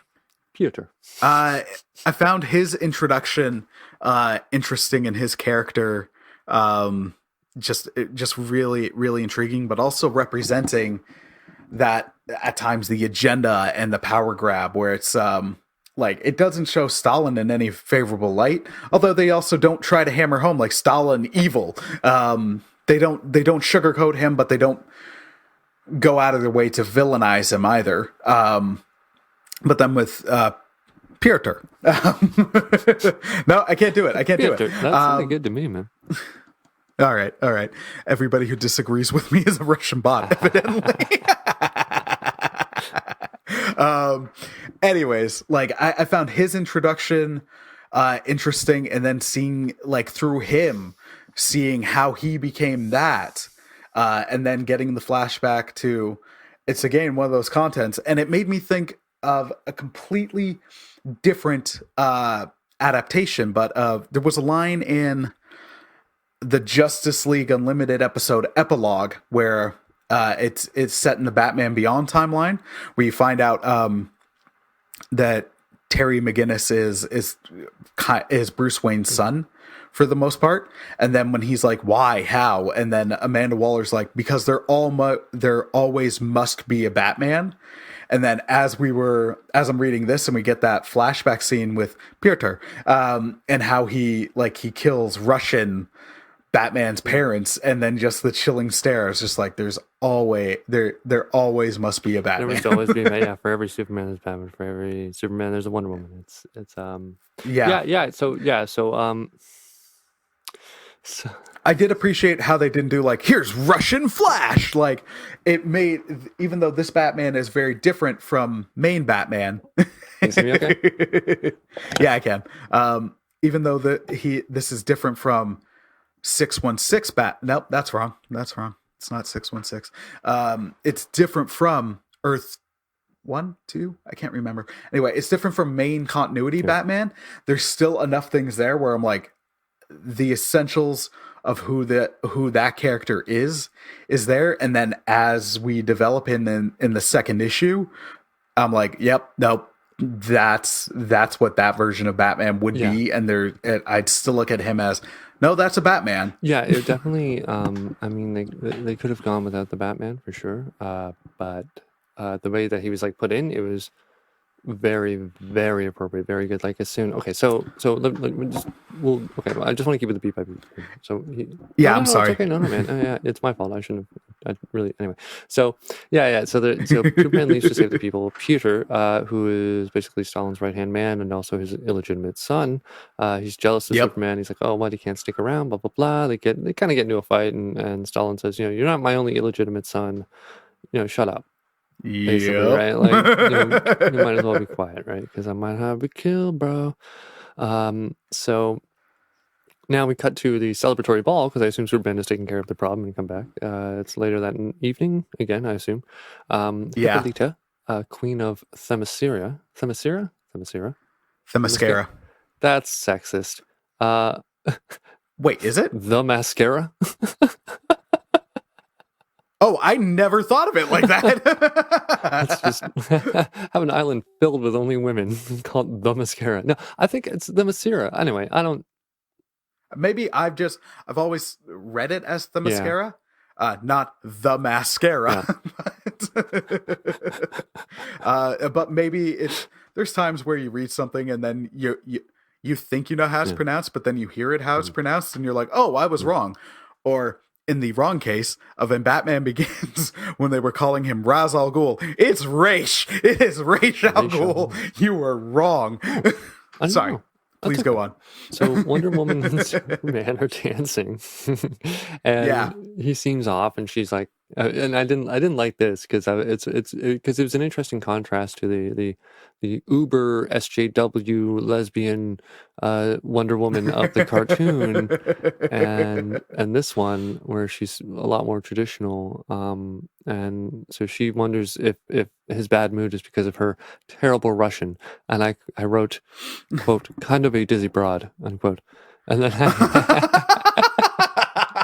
oh my come on, lady, you're here on a diplomatic mission. What are you doing flirting with this guy? So Wonder Woman and Hippolyta they're quite taken with Superman, and what I found interesting was that I'll say it here because it's where it comes up. So it cuts to the corner, and Superman and Stalin are having a conversation, and Stalin suggests that he take Wonder Woman as a wife, and Superman says that he didn't come to breed, and he also didn't come to lead. right? You can read a lead, man. Ride or die, read a lead. And and I found it was interesting that in the cartoon Superman was like immediately like, hey, when a woman, let's do this thing, right? Like he was fully on board, like there was no hesitance. And they really switched the roles from the book and the cartoon. And I wonder, because I'm like, that doesn't necessarily seem like Superman, and I kind of felt like it was almost an excuse to be like, to just like, how else would we know that she's a lesbian? But then they could also just made, maybe she's doing something crazy and like one of the dudes she saves tries to kiss her. She's like, I don't swing that way, or something like that, right? And so the Wonder Woman introduction scene in the book, again, I found, and we'll get to it as we go, but I found the aspect of the one-way attraction very interesting. And she was attracted. And I did. Yeah, and I think that impacted her decisions going forward towards the after her big moment in issue 2, but then where she was standing in issue 3.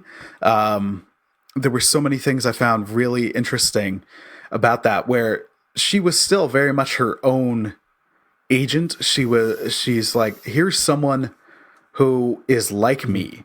Who has powers similar to I do, or who is as strong as me.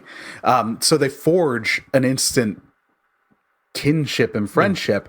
But for her, as we go, they never get to the like a big like I loved you or anything like that.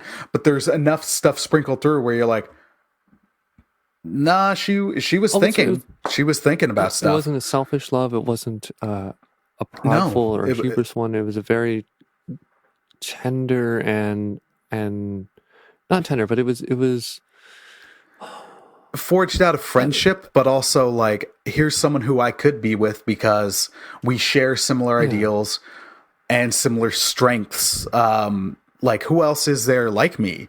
Yeah. It had but also he was so much, right? Like she even like he was just, especially in an island that sort of vilifies men, when you finally meet one who's better than anyone you've ever met, never mind man or woman, I can't imagine that kind of effect it would have on you. And also, I really, and I don't think, regardless of like your orientation, your sexual orientation or whatever you're attracted to, I think that unrequited love and admiration there, and that loyalty, when it's all combined with that love, that sort of unrequited, I always wish I could, but we can never be, and sort of thing. It's on a more human level, like from a storytelling standpoint. I think it really it makes so much more sense. It's so much more like they're not even in the same ballpark. Like, oh, we're kind of the same, and let's be friends. And because when we get to all the stuff that she does for him later on, I mean, you get it in the comics, but in the cartoon, she's just a foil. She's just there for the person to. Dude, I can't tell you how many years it's been since I've like swore at my screen, like just talk to someone as if they were like there in front of me, and the things I said to her, whoa. I was just like, okay. So what do you want? You want to go keep going beat by beat? You want to keep?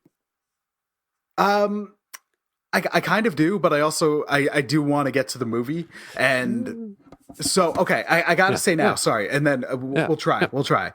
I am also just time conscious and all that, but blah blah blah. Yeah, with I know I'm not making it easy. One of the big issues I had with the movie was Wonder Woman, and just how different she was. And at some points, as I've had some of the conversations, like, well, if you don't like Wonder Woman because she's a lesbian in this movie, then it's a sexist thing. Where I'm like, it's nothing about that. Like, it's, gosh, I resent that. Like, it's like they could have done that so differently, but it was just for like, all right, we'll have that in there, but then we're not going to develop the friendship on top of it. So then that I knew all men were evil. Like, and they never had her progress beyond that. So then her being with that, being even tight with that version of Superman, didn't make much sense. And so it was just like, it's a character for a viewpoint just for the sake of it. And that shouldn't, characters shouldn't be that to begin with. But when you're a character as big and important and in some aspects, and I'd say to this story as pivotal to that story as Wonder Woman is, that should not be happening. So just her characterization in the movie, I was like, this is really taking me out. Okay, so we so he's talking to Stalin, and then eventually he's like, oh, where's Piotr? And Stalin's like, who cares? Who cares, man? And who cares, man? Like he's some 70s stoner. Some champagne. So Superman, he's like, oh, I hear him 200 miles away. I'll be right back. And he's gone, right? He goes and he finds Piotr. Yeah. And we find Piotr standing in a field, drinking, shirtless, shooting the head off of a scarecrow. And Superman really tries to be there for him. He really tries to console him. He's like, hey, man, you've seemed genuinely off recently. I'm wondering if anything's wrong. I'm concerned. And Peter's like, don't touch me. Don't even touch me. Don't come near me. I don't have anything to say to you. You're the worst. And yet I'm going to use this opportunity to spill my guts. So. And something I'll keep doing constantly, continuously until. Even though I hate you, I'm going to keep opening up to you until you make me a robot. It's funny. It's interesting when we lie to ourselves and we lie about who we are and the things we keep from ourselves. And it's interesting the sort of cycles you end up going through, right? Like where he's like, I don't like you. It's like, you do like him, dude. You hate yourself and you're blaming him and you want someone to talk to. Well, it's that resentment of, I see what you're doing. And it makes me sick because it makes me realize all the bad things I've done and what I have to live with. Yeah, he says. But then also you see that annoyance thing, and I love it because it shows like some of the issues you're going to have with the rest of the story. Like Superman keeps picking the thing up. For him, and he objects numerous times. He's like, can't you just let me shoot this thing and just leave it alone? Yeah, he's fixing it, right? And it's that well-meaning thing, but it's not what Piotr wants. Piotr, I think he's his very nature, and actually I've started to come into contact with this in myself, and I think it's something a lot of people sort of deal with, where there's things that you don't sort of accept from your childhood, and that lack of acceptance manifests itself in so many different ways, and resentments and all sorts of stuff, right? And I think what happens is, a son who's not recognized by his father, he wants to, he's like, he sees a chance and sort of, it's twofold, right? Because you want your father to love you and you want him to be proud of you, but if he's not, you kind of want to kill him. And I can see that, right? You'd be like, you were supposed to be like, it's that much more. That when things are that high stakes on one side, they're going to be just as high stakes on the other side, right? So I could see him being conflicted, like, oh, I want to be proud of him, but I want him to be proud of me, but I hate him because he doesn't accept me, because all this stuff. And Superman was just born amazing, and he has the power, and Stalin just likes him, right? And there's nothing Peter can do about that. So, but I have to do all this.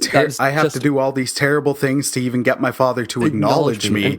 And then here comes this big red Boy Scout from the country, and instant approval, instant love, instant recognition from everyone. Save people.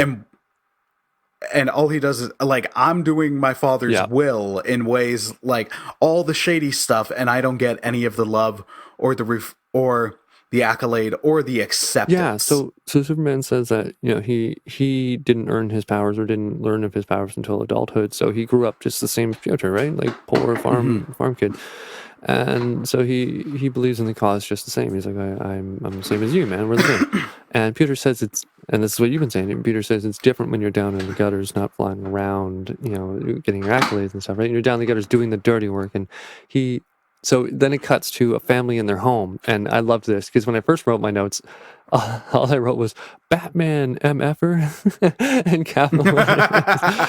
And so it cuts to and Peter talks to Superman about the purge last week and about a couple who are printing anti-Superman Day leaflets, and so he kills the man and the woman in cold blood, and he leaves their 9-year-old son to live with what he witnessed. And see, the kid stares. He tells the kid to leave, and he shoots him in the shoulder on the way out for good measure, and it doesn't seem to faze the kid.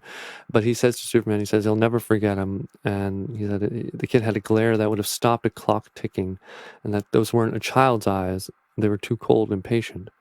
And I wrote here that Peter creates Batman by shooting his parents for distributing Superman propaganda, which is a far better origin story for Batman in the sense as it relates to Superman and his because I can always in this story, I really feel like this is the perfect avenue for that Batman Superman resentment. The conflict, where I'm just like, this is exactly he was created by Superman, essentially, right? Like and it's weird because in some way it's like, eventually, like when this sucks, man. I don't know if we're gonna have enough time. I wonder if we have to do this in 2 parts. So, well, I was gonna say we might have to, or what we could maybe do is we could do overall impressions, but then it's like we'll do a second part where it's like, all right, now let's do the beat by beat. So all right, I'll tell you what. Why don't we finish off the first issue, and then we can share some overall impressions, and then also let's. I was going to jokingly say let's beat up the movie, but there is good in the movie. Yeah, I mean, I do like the aspect of doing maybe not 3 episodes, but doing 3 recording sessions, like 1 on each book, and then let's do that. You want to just do that? Okay. Yeah. And then we could even can you is this weird to talk about this? Because this isn't going to be a permanent thing. I'm going to try and find a better way to do it. But can you? Oh no, I can see you. It seems kind of weird though. It's a little funny, but I'm just it's just this I'm like, I can't see your neck over your body, so it's just it's just my head. I can see. Yeah, it's ridiculous. Dude, the difference between the sound is you could hear the difference, right? Oh yeah, no, absolutely. Absolutely. No. Let's let's do that. If you're good with me sharing, though, I do want to share my own. I know I've been doing it throughout the whole time, but I also appreciate the beat by beat. I do think I'm loving both. Yeah, I think it's weird because I do like the beat by beat because I don't want to miss anything, and I think I do like I just don't want to miss anything. There's so much I appreciated, and I did. Yeah. I took so many notes. So I want to use them, but absolutely. I do like the overall impressions because I do not only I realize I remember a lot more than I thought I did, and the other thing is that we both seem to be engaged by relatively the same stuff. Like the same stuff sort of catches our attention, and it is cool because there's so many things I want to talk about when we start getting into the weeds. But I'm like, oh, we're about to come up to that, so I can't really talk. But it would be nice to not have that limitation. So I don't know, man. It's weird. This is the first time we've ever done anything like this. So I didn't know how to write the notes or how to go about it. Oh no. Dude, I think this is great. I found even when I do the deep dives, Luna scared the dickens out of me. She's suddenly here. The what? The dickens. Lindsay, hi. Hi, baby. It's like even in my nature of doing the deep dives, I'm like, okay, I'm going to go in for an hour or an hour and a half to 2 hours or 2 hours plus. But whenever I've done it, it's like, here's a whole franchise. Like, here's a whole story or a whole aspect of a story or 35 films or whatever. Like, it's a deep dive, but on the franchise whole, but not like on each individual part. So I'm digging the beat by beat. It's just, that's also not fully how I operate. No. So we prep for 2 different things, but I'm liking it. I'm liking it a lot. Yeah, I feel like it feels like something that if we do this together more often and we do it like this, we could get better at cutting down the stuff. But I do think I feel like I think both have their place, but it depends on It depends on a lot of things. I think most of all, it just depends on experience. How are we going to want to go about doing this, right? Do we want to dissect it all the way? Is it just a deep dive? Yeah, man, I think we probably could have got a more entertaining version of just just talking about it. Well, you know what? We're gonna do this. We're gonna do the 3 parts. I think that's the way Okay, we'll so wait, do when it. does this book end? When does book 1 end? So book 1 ends basically around the death of Bizarro. Oh wow! So we're gonna do that. We're gonna take that on. We're okay. Yeah. So I was going to say, maybe edit out the last section, keep in the part where we're deciding that we're going to do it in 3 parts, just because I like how we organically came to that decision while recording. So then it also shows like, I dig that. One of the things I dig with how we do podcasts, or I'd like to think how I do podcasts, is like we follow the train of thought, like that little, like even though it's planned, the unplanned, we allow for the unplanned to like really like go. Spontaneous. That's a good nugget. Exactly. There's a good nugget there that we were like, oh my gosh, like that changes. Yeah, let's do that. So yeah, we'll definitely do that.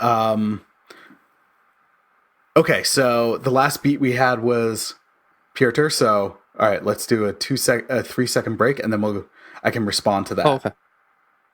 All right. Yeah, oh man, yeah, dude, I'm totally with you. About the Pieter thing, and like the Batman Superman conflict is one that's so interesting. It's always one you kind of want, because even though it makes so much sense for them to be on the same team and on the same side, they're all about the same thing, but with like different means of getting there. And Batman will operate outside the law. He'll shatter a collarbone or something like that. There's that mutual respect and love where they care about each other. They care about what the other does. But at times when you get those ideological differences of the method, it's hard to translate that sometimes. And the way they did this in this story is probably my favorite way. Comic fans, don't at me on this, but as much as I understand and dig the Dark Knight Returns, I still prefer this one just because it's. I even find it slightly more organic than the Dark Knight Returns, because even though like the Dark Knight Returns is later, and then it's like, hey, you've got all this stuff where the relationship was probably what it was in the main continuity, but then now it's different and Superman's changed. Now we have, even though it was Pieter that killed the parents and he directly created Batman, the overall reason being Superman. It's like it's anti-propaganda against him. So now there's just that hate, that unbridled hate. And Superman really, in that instance, did nothing wrong, because it's my reading of it. He didn't even know about it. He didn't. He doesn't know about the anti-Superman propaganda. I think that's what makes it art. At least poetic. Yeah, right? It's there's that sort of sense of like we were talking about the Clone Wars, or any sort of fiction that doesn't give you a comfortable ending, that doesn't make sure you're comfortable. That doesn't make sure you're safe and happy and snug, and it doesn't reassure you. It's not loyal to what you thought. It's well, I've been watching and reading things like this in Clone Wars and other stuff this week so much, where a constant theme I've become being more aware of is your choices. Like, of course, your bad choices have consequences, but even your good choices, or you're choosing not to do something, can have a consequence that you did not intend, that you didn't think, that you didn't plan. Superman moves to the city to save more people. But because the party is latching on somebody else, it's not a direct result, but it's still a result of Superman's choice to do the right thing. Yeah. To get involved, and that's interesting. Yeah, that is interesting, and I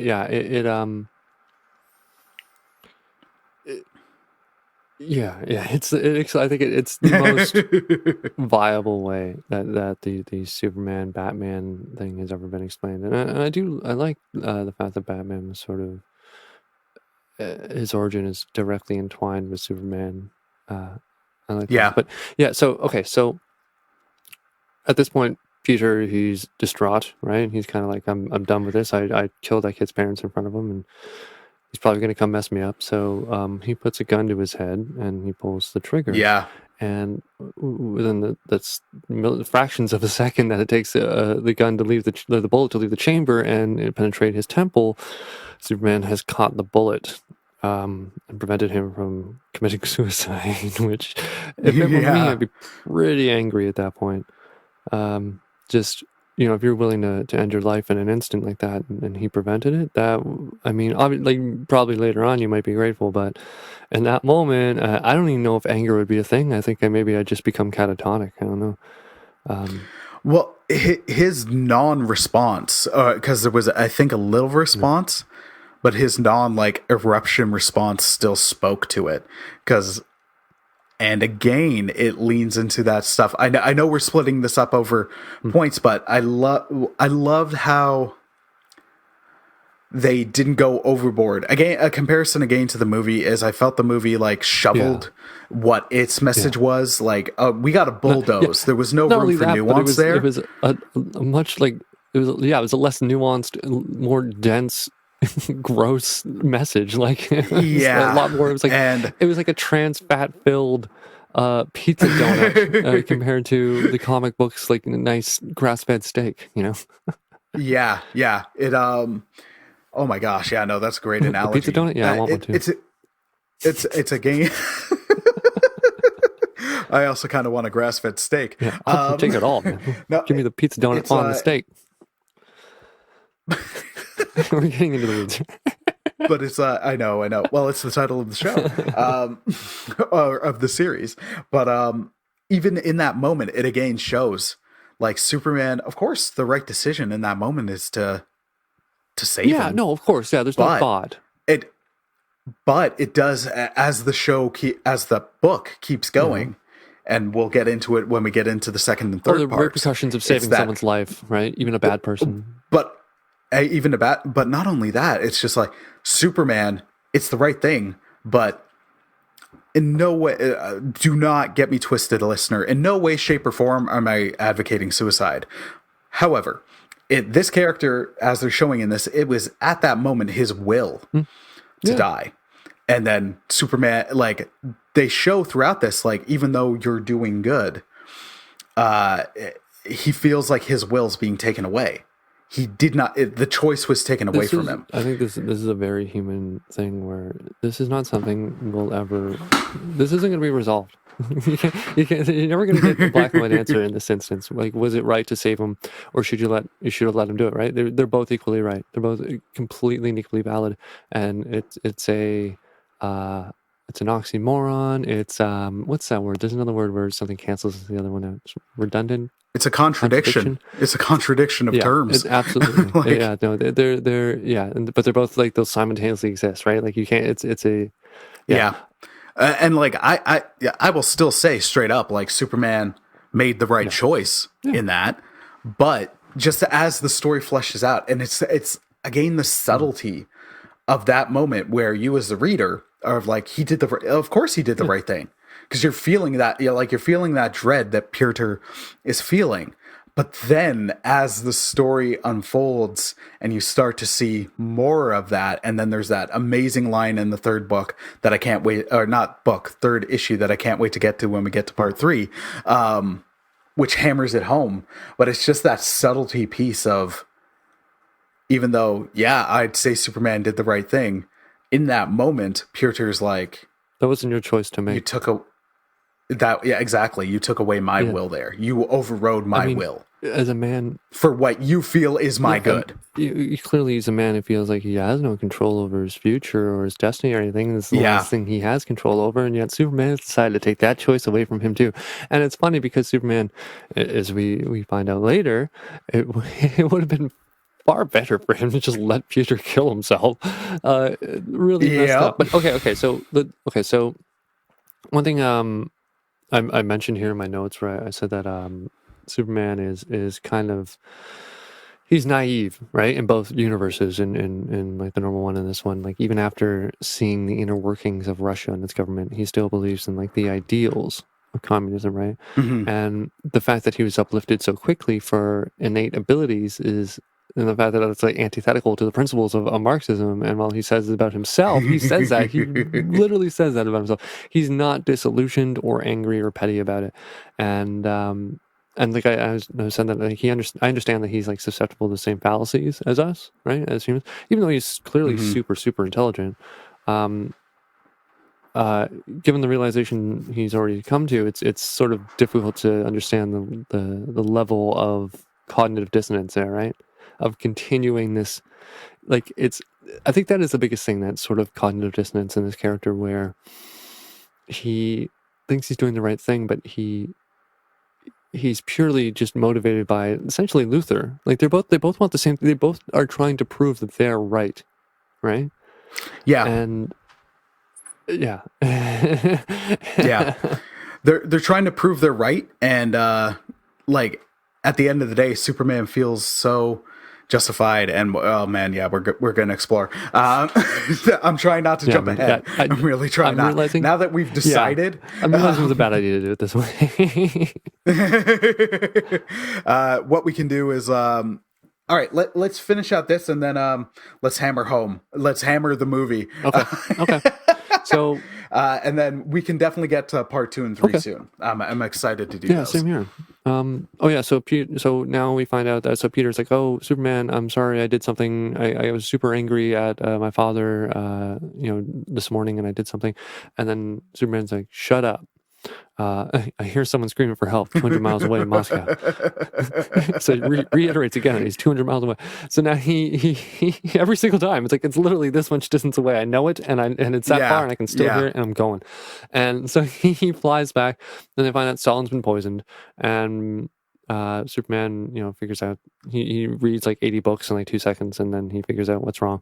They can't save him. Peter comes back. He's distraught. He ends up killing the man who poisoned Stalin, who I assume he ordered to do.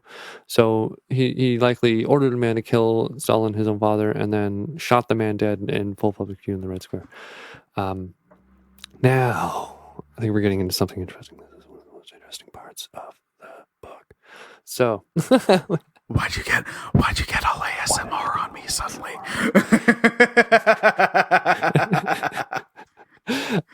Okay, so this is something I was confused about. Okay. Oh wait. No, I realized that I had sorted it out after I wrote that. Okay, gotcha. So oh geez, man, I don't know what's happening now. This is where my notes start to fall apart. I gotta get the comic book.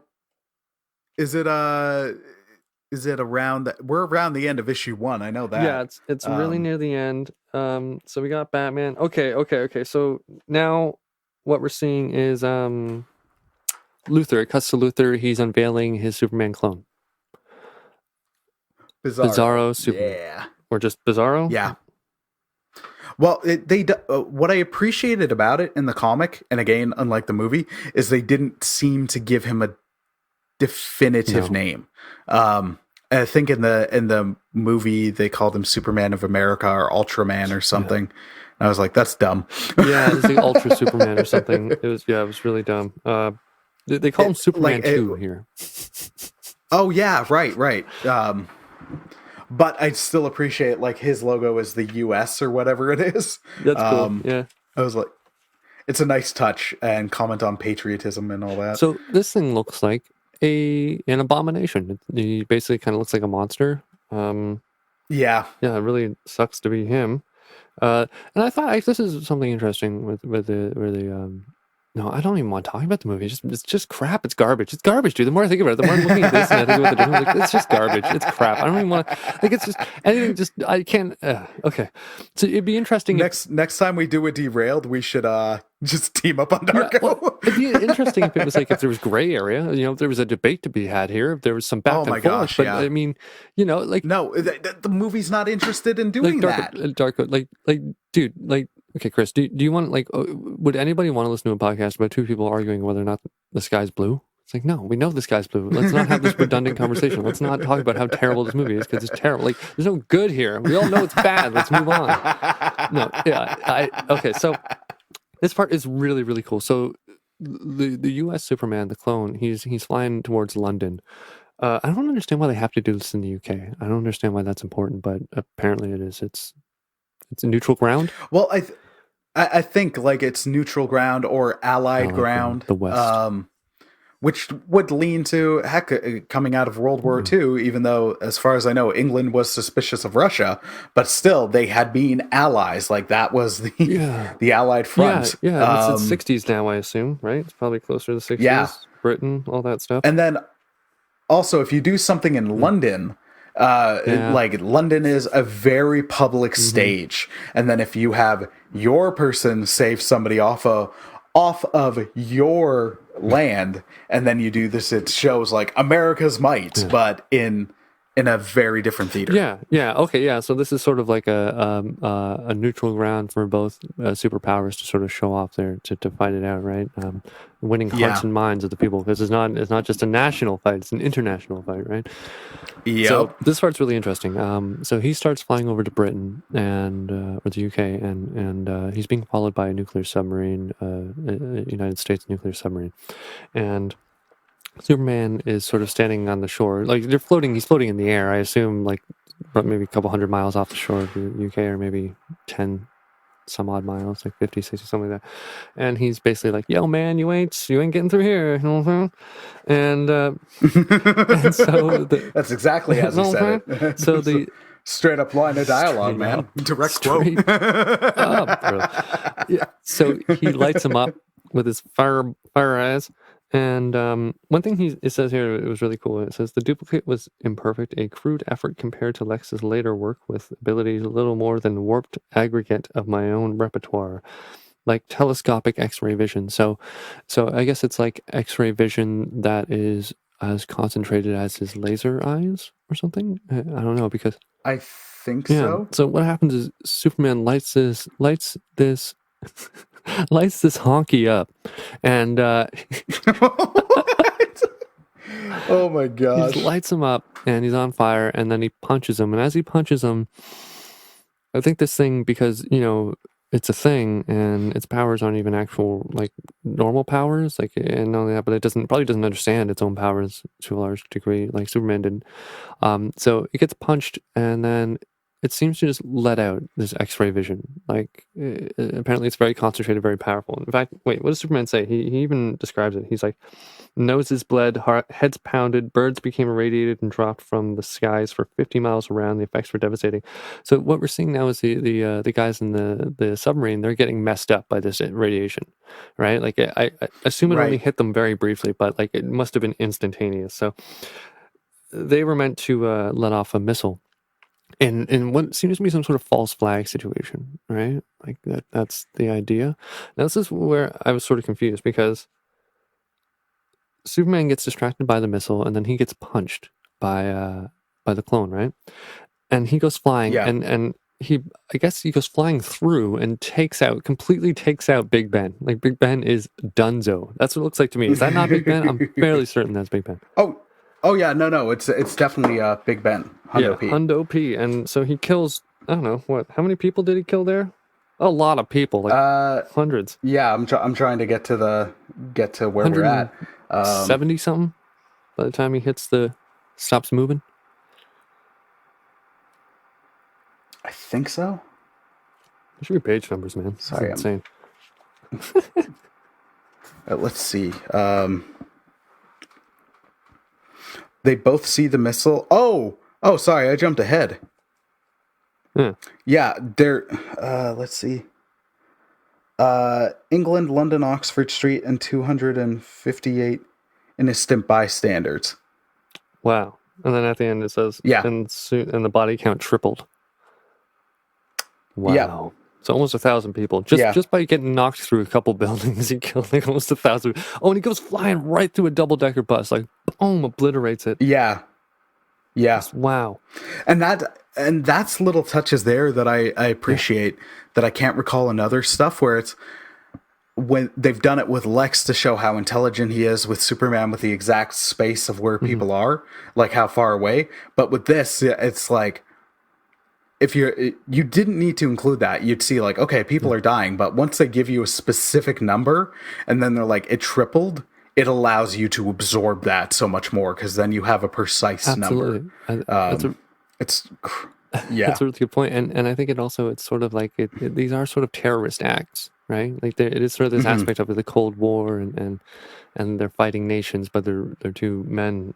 So the clone comes to, like, he's trying to find Superman because he sees the rubble and he's like, oh, he must be in there, and then Superman is apparently not. He surprises him, beats the crap out of him, and this part was fascinating to me because I don't know if this is just a part of the art style, but a crowd is formed and they're watching Superman beat up the US Superman, the clone, and at one point it starts to get up and someone says, it's getting up, kill it, Superman, for God's sake, finish it off. And I'm not entirely certain how self-aware or how, like, in the loop this clone Superman is in terms of the plan. But it has this panel here, and it looks like he's disturbed by this. It looks like... Yeah, no, he looks distraught. Genuinely saddened and surprised by the fact that people want him killed. Like, I assume he just thought that they would love him or like him or that he was the hero, right? Superman says, go home and tell your president to mind his own affairs. Nobody wants you or your weapons here.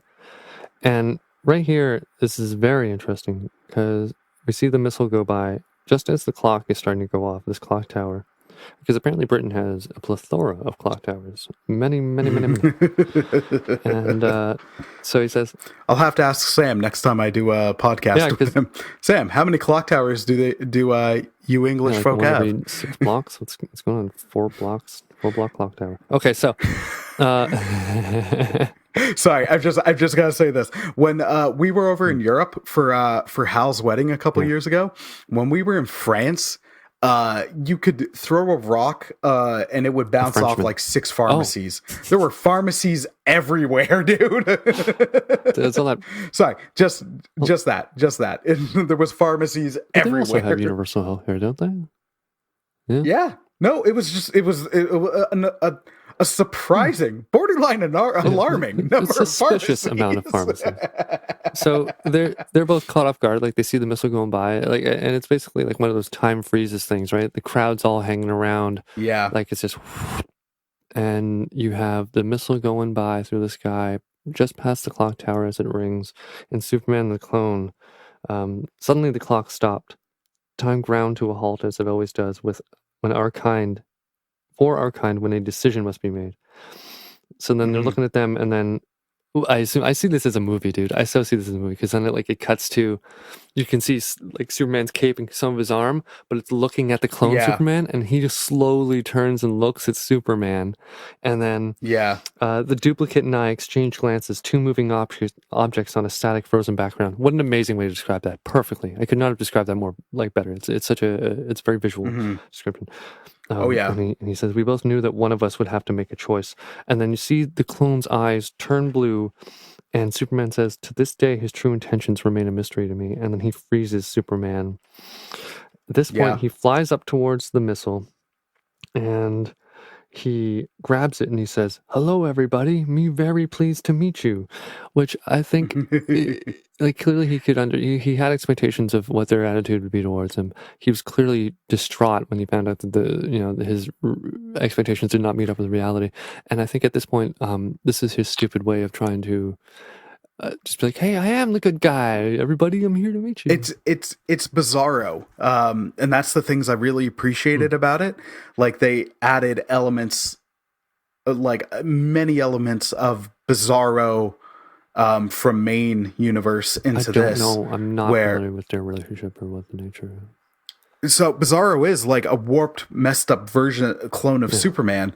And he can be a villain, but it can also just be like, he's doing the wrong thing, but he, like, not like the Joker or any classic villain where it's like they're doing it because they think they're right.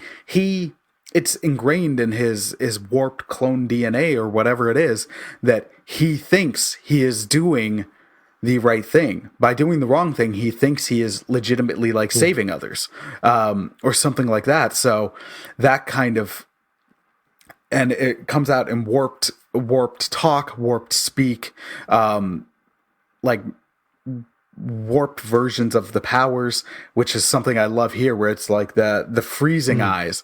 That's something out of Bizarro, because I think in main Bizarro, I think he's got freezing eyes and heat breath instead of freezing breath and all that. So just so many elements there. But then that look of hurt as people are like, even though he's instigated this and he's just done that, he thinks he's helping people by killing Superman. And then he also is this very warped abomination of a clone that looks monstrous. But then when they're like, kill him, he's a perversion clone of Superman in numerous aspects. But he's still like, and you see it here, he thinks he's saving people. Yeah. So when they're like turning on him, it's this whole thing of like, that I love that look, because he looks legitimately hurt. Yeah, like devastated. And then devastated. And then as it there's like, hello everybody, me very pleased to meet you. And it's the sacrifice play. Sad. It's so sad because of how stupid it is. Yeah. Right? Like you can tell, like it's the thing, like it was an abomination. All it wanted, like it just wanted to do right. And it's just, it would go and sacrifice. And it was only doing what it knew to be right. What it thought, it was only doing what he thought was the right thing to do, right? Yeah. Oh, okay. It didn't stand a chance. It's so It's so sad. It really is sad because it makes you feel for it. Ooh, where is the end of this? Oh, we're getting there soon. Okay, but weird amount of stuff happens in between. So, okay, so the clone flies the nuclear bomb out into space. It blows itself up. Everyone's saved. Everything's cool. We cut to Joseph Stalin's funeral. A lot of people were there.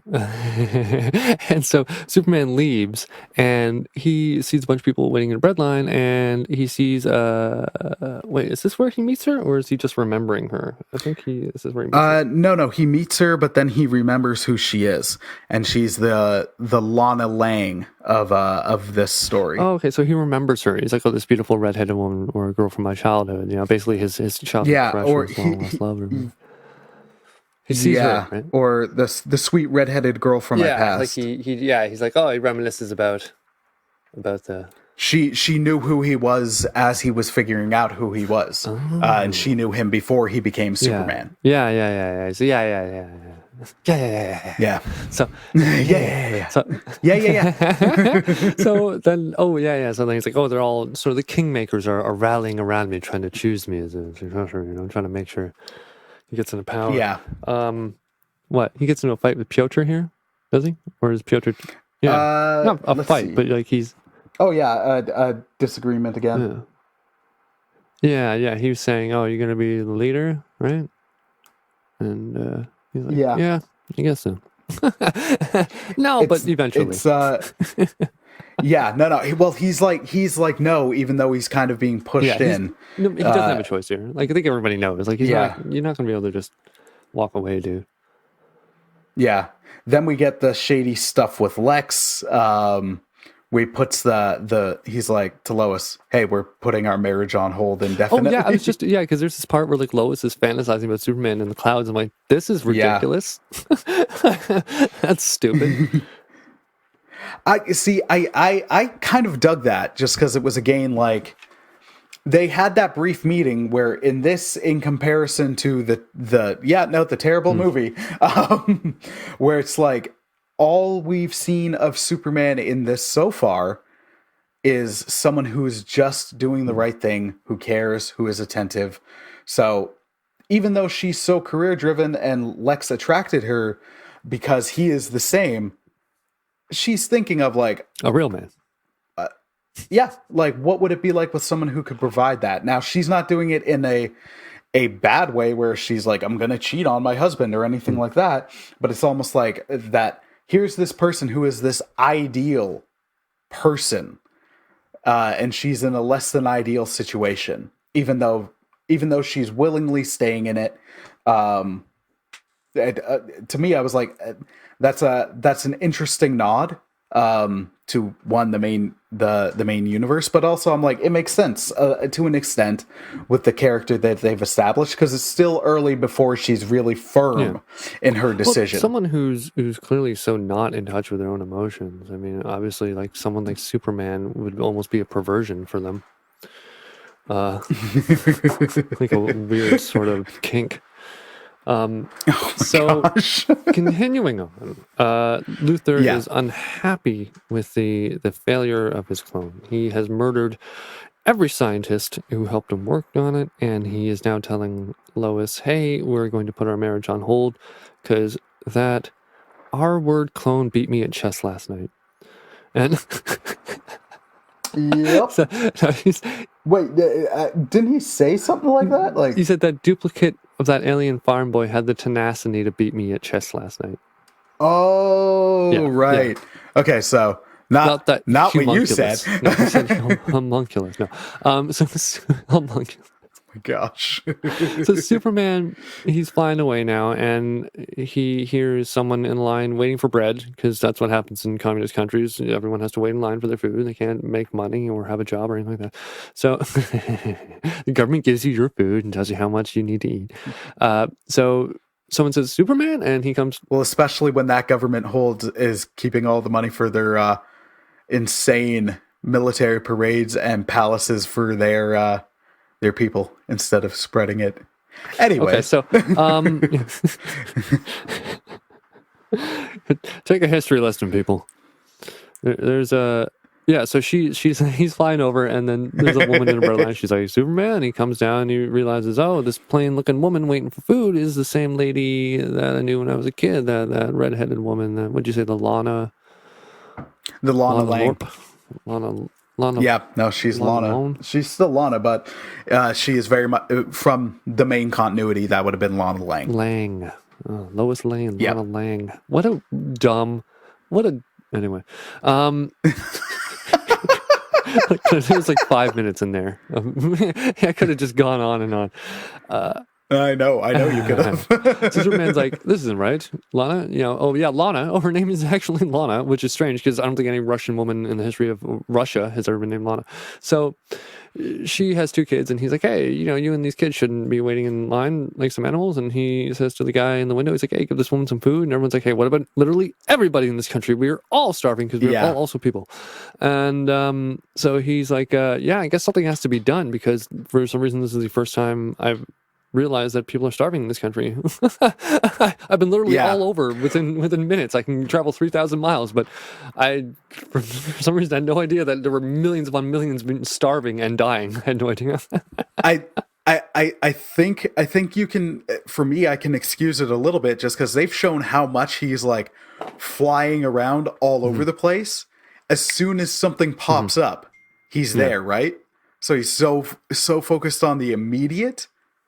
And what's right in front of him, he's not seeing the wider issue. True. It's just, dude. It's so difficult. It's just you can't. The man can if he can read through. It does ask for a suspension of belief, which I mean I get.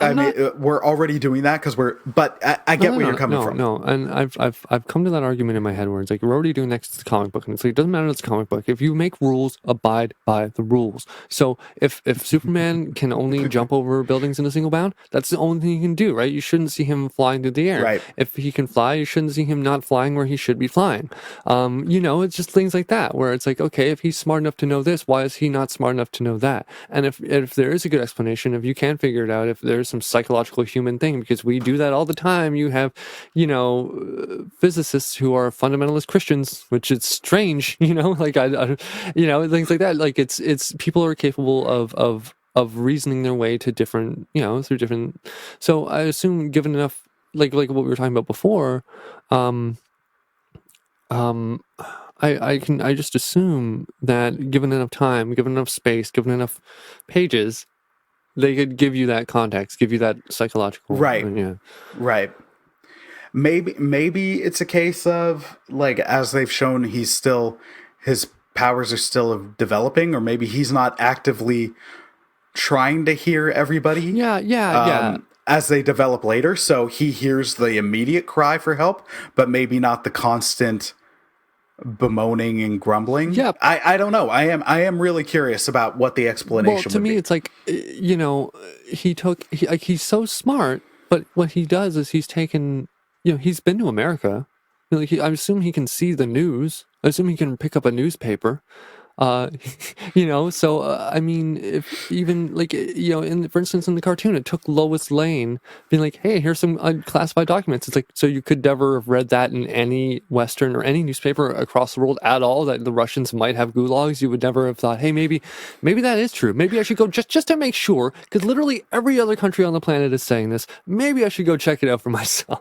So I do think I think that's an interesting part of this story as well. Just the idea of it's even like you can take someone who is the best of us, but he's not looking to be challenged about it. He is like, as he's gone to the city and the party is grooming him, and he's like, I believe in the ideals. He just wants to help people. The execution hasn't gotten there yet. He believes in the ideals. It seems like he is actively unaware of the shady side of how all this stuff is going. He doesn't know what all the dark stuff going on. So he has no reason to believe that what they're doing is wrong. He hasn't been challenged, and at like Russia at that time, just as other countries at that time, were like, no, believe us, we're telling you the truth. Everything else is propaganda. So he's bought the in-house propaganda, hook, line, and sinker. Clearly, I know. It's but the thing is like, I think like, he even said at the beginning, where he's like, oh, it's been 14 weeks since I come from the farm here. It's like, you're thinking I understand if you're flying around every day. Like if they had just said, oh, it's been 4 weeks or it's been 6 weeks, I could understand a little better. Right. 14 weeks, I'm just sort of like, you had months, dude. Like clearly, like obviously, or even if they showed a little more. Like, I just need a little more to be like, give me a few more examples of this guy having an extreme, like having maybe an emotional reaction to something penetrating that cognitive dissonance. Maybe to him violently reacting to that, but eventually he overcomes. Eventually something breaks him down to the point where he can't ignore the reality anymore, right? Like maybe a note from an old enemy. Foreshadowing. Something. It's I don't know. I mean, obviously, like, I like it. I'm always going to do, no matter what I read, no matter what I watch, I'm going to tear it apart. And then if you had, like, I mean, honestly, there's a few things where, like, I'm because I think that's the best way. It's like the internet, where they're like, what the best way to get the answer on the internet is? Make a false claim. Don't ask somebody what the answer is. Make a false claim, and then you'll get the right answer. And I think that's the thing, right? Where if I come at something that hard, people are going to defend it, right? And I'm either going to come out even more sure of my point, or I'm going to see something that I had no idea of, right? I had no idea what I was going to see. So I think with a lot of these things, that's sort of my thing, where like I'm like, if something doesn't make sense, it doesn't make sense. And I've even said where I'm like, this is what they could have done to make it make sense for me. Right. And obviously, like, they're not, I mean, I know for a fact that what I'm saying is unreasonable. Now, I wish I hadn't done that, because I feel like my girlfriend might just cut that out and use it as like a soundboard or something. Now, I know for a fact that I'm insane, but I'm still a person. She'll just have that ready for any time you have something where she's like, I got you. Oh yeah, man. Did you know that you could select a word on your phone and then get it to speak it? I did not. So I've been doing that with the R word recently. Oh, sir. Dude, that is so, you press the button. I didn't say it. Someone's got to deplatform my phone, man. No, and I do get where you're coming from. I'm more fine with how it is. In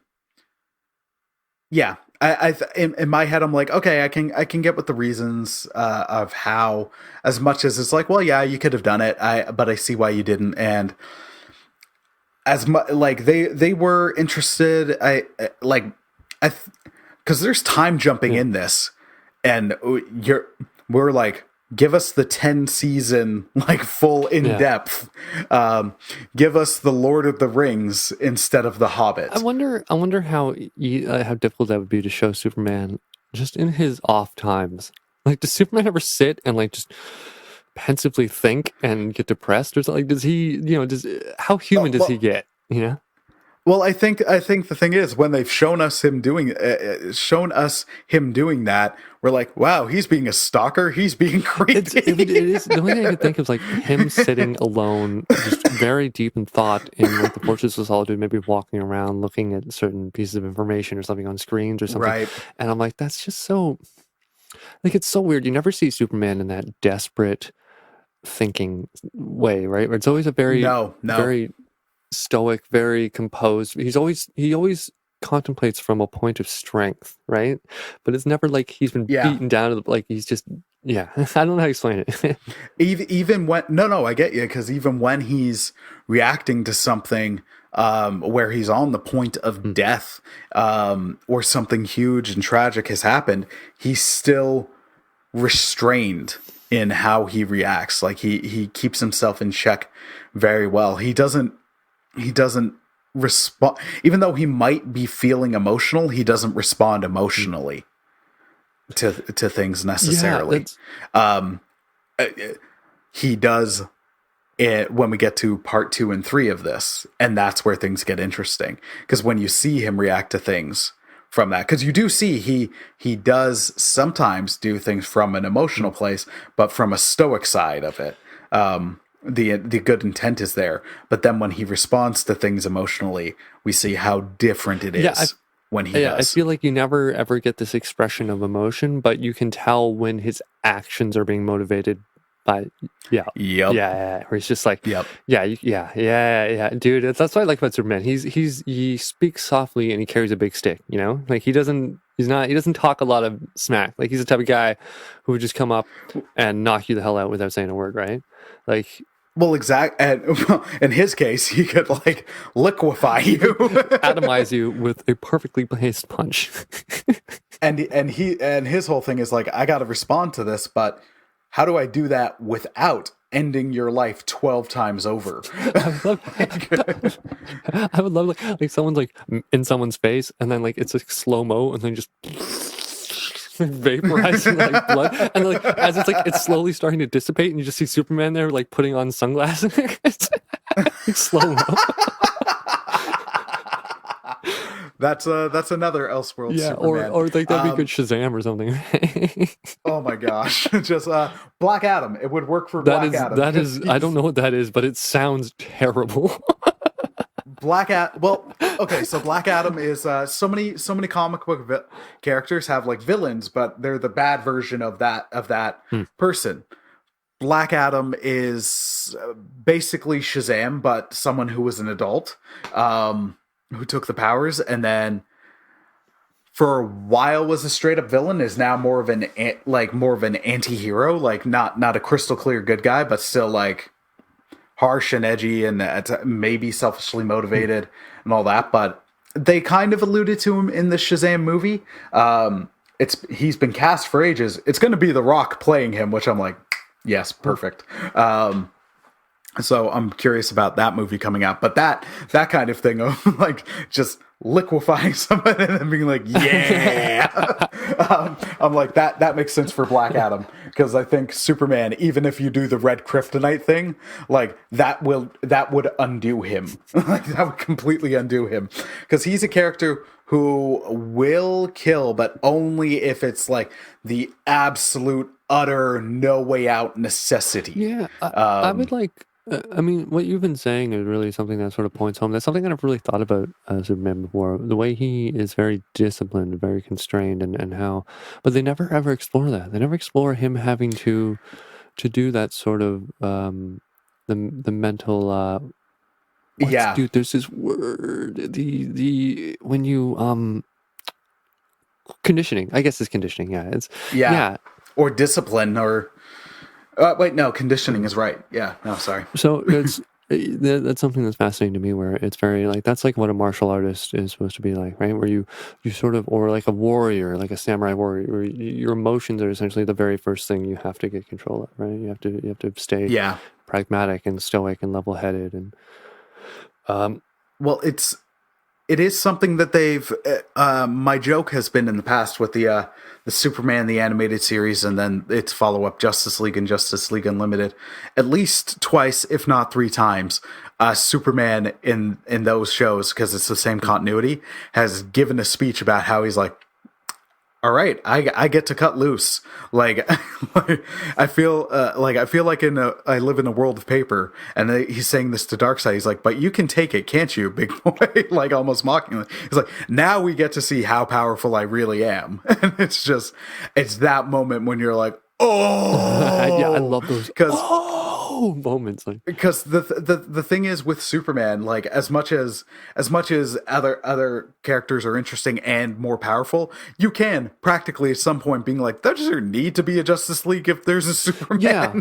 And the thing is, the more real world you make the world Superman exist in, then the more no that answer is.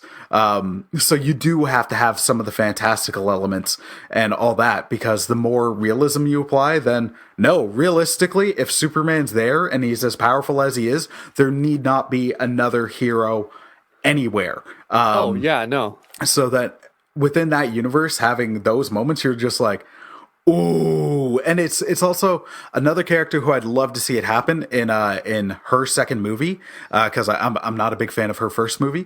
It's Captain Marvel, and I think that if they actually let you explore that in that movie, I'd be like, that's an interesting angle, because in a live action film, they haven't done that yet. They haven't had a superhero who's so strong accidentally kills somebody.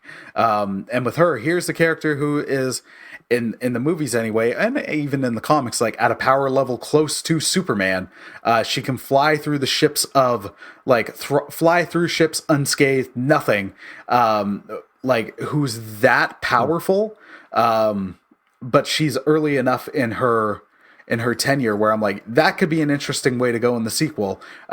Actually give her stuff to develop and react to instead of, not. Sorry, I really didn't like the Captain Marvel movie. I wanted to like it more than I did. Well, yeah, it's weird. I didn't realize that Marvel had their own Superman, because it doesn't. Oh, they've got several Superman. Yeah. Like Thor is on a level of Superman. Yeah. There's the character of Sentry who is more or less a Superman ripoff. Hyperion is of a similar power base and level. Captain Marvel is at a similar power level of that. But so many so many super beings that they just don't take the time to explore it well enough. So I love it when it's referenced, especially with Superman, because even though there are other characters who are more powerful, when you think of commonly when you think of the most powerful comic book character, you might think Superman, even though Dr. Manhattan's more powerful. Superman's going to be the one that comes first to mind. That's not even fair. I don't even think that doesn't count, because he's not a superhero. Like, he's not preventing crimes. He's not out there. Like, that's not his thing, right? No. But they're in the same. Yeah, but like, if we're pantheon and world. Okay, but I mean, let's realistically, where are we going to see? Are we ever going to see Manhattan do anything? Like, no, because he's like just a regular dude. He has no motivation. Well, they've kind of brought him back. I haven't read the stuff, but over the past year or so, I think it's Doomsday Clock, where they've brought in some aspects of the Watchmen into the current continuity, and it led to Rebirth and the shift away from New 52. And I'm not as familiar. I really need to get caught up on that. What is any of this that you're talking about? What's happening? So they re-released the Watchmen, or they released like a sequel? Oh, no, Watchmen always existed in its own thing, but now they're actually bringing it into the DCU. To an extent, yeah, or not the DCU, the comics. Yeah. I mean, that's what I mean. Like, I don't mean the DC movie, the DC. Yeah, sorry. CU. They've brought at least Manhattan in, and there was the tease was finding the comedian's badge, Flash and because I saw that. And I was like, what? Yeah.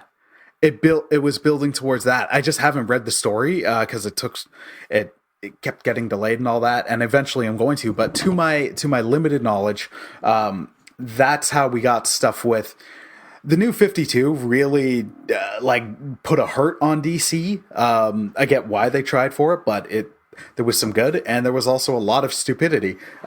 So then they did another launch called Rebirth. and then it explained how it got back, because Rebirth really factored in stuff from before New 52. New 52 kind of condensed or threw away stuff that came from before. So, to my limited knowledge, a bit of that has to do with Manhattan. Oh, so I'm definitely going to check that out, because that's something that Manhattan could do. That'd be fascinating. Yeah, no, I'm going to check it out. But I want to know more about that. I want to know more about that. I want to know more about like what I want other runs I want to read. That sounds really, really interesting, like an alternate. I would again, and it's appropriate to plug since we're doing these deeper dives and we're splitting it up. Listener, I've referenced him before, and I'll continue to reference him. Look up Comics Explained on YouTube. It is an excellent channel. I just can't remember Rob's last name, and I've never directly interacted with him, but his channel is fantastic. He will deep dive into comics, explaining what's going on, the stories, the histories of the characters. Also, he'll do stuff in a documentary style, like how did that story get to that point? There's a great video he did about the death of Superman, which does the entire history of Superman, while at the same time explaining the real world stuff, the story reception, how we got there, but then also the in story continuity and the build up and the impact it had. That is amazing. That's exactly what I'm looking for. Exactly, dude. Check out his channel. It's outstanding. Comics Explained. He's done a video where at the end of sometimes he'll do stuff where it's, here's this video on this series, but then he'll do the compilation video. I think the compilation video for Marvel's Civil War is in the neighborhood of 5 hours. Wow. So it is something like you can watch, you can just throw on and listen to. I love that dude's channel, and his stuff is great. All right, so we've gone into the weeds. We got to wrap this up. So we got right to the end where it was Superman seeing that suffering and then saying he's gonna pick up, he's going to lead, and I think that's an interesting spot to end issue 1. So my final thoughts, I've shared the whole story, but I really dig issue 1 because it shows, even though there's stuff wrong, and it gives greater hint and subtle foreshadow to what's going to be some of the conflicting issues going forward. I really dig kind of the optimism, and it's showing like Superman's still Superman. Just to beat up on the movie for a minute. And as much as we beat it up, and I'm with you in saying it's bad, that's the point I'm at. There is some aspects I like of it. I like some of the performances. I like some of the art. The and voices all that. Were very good.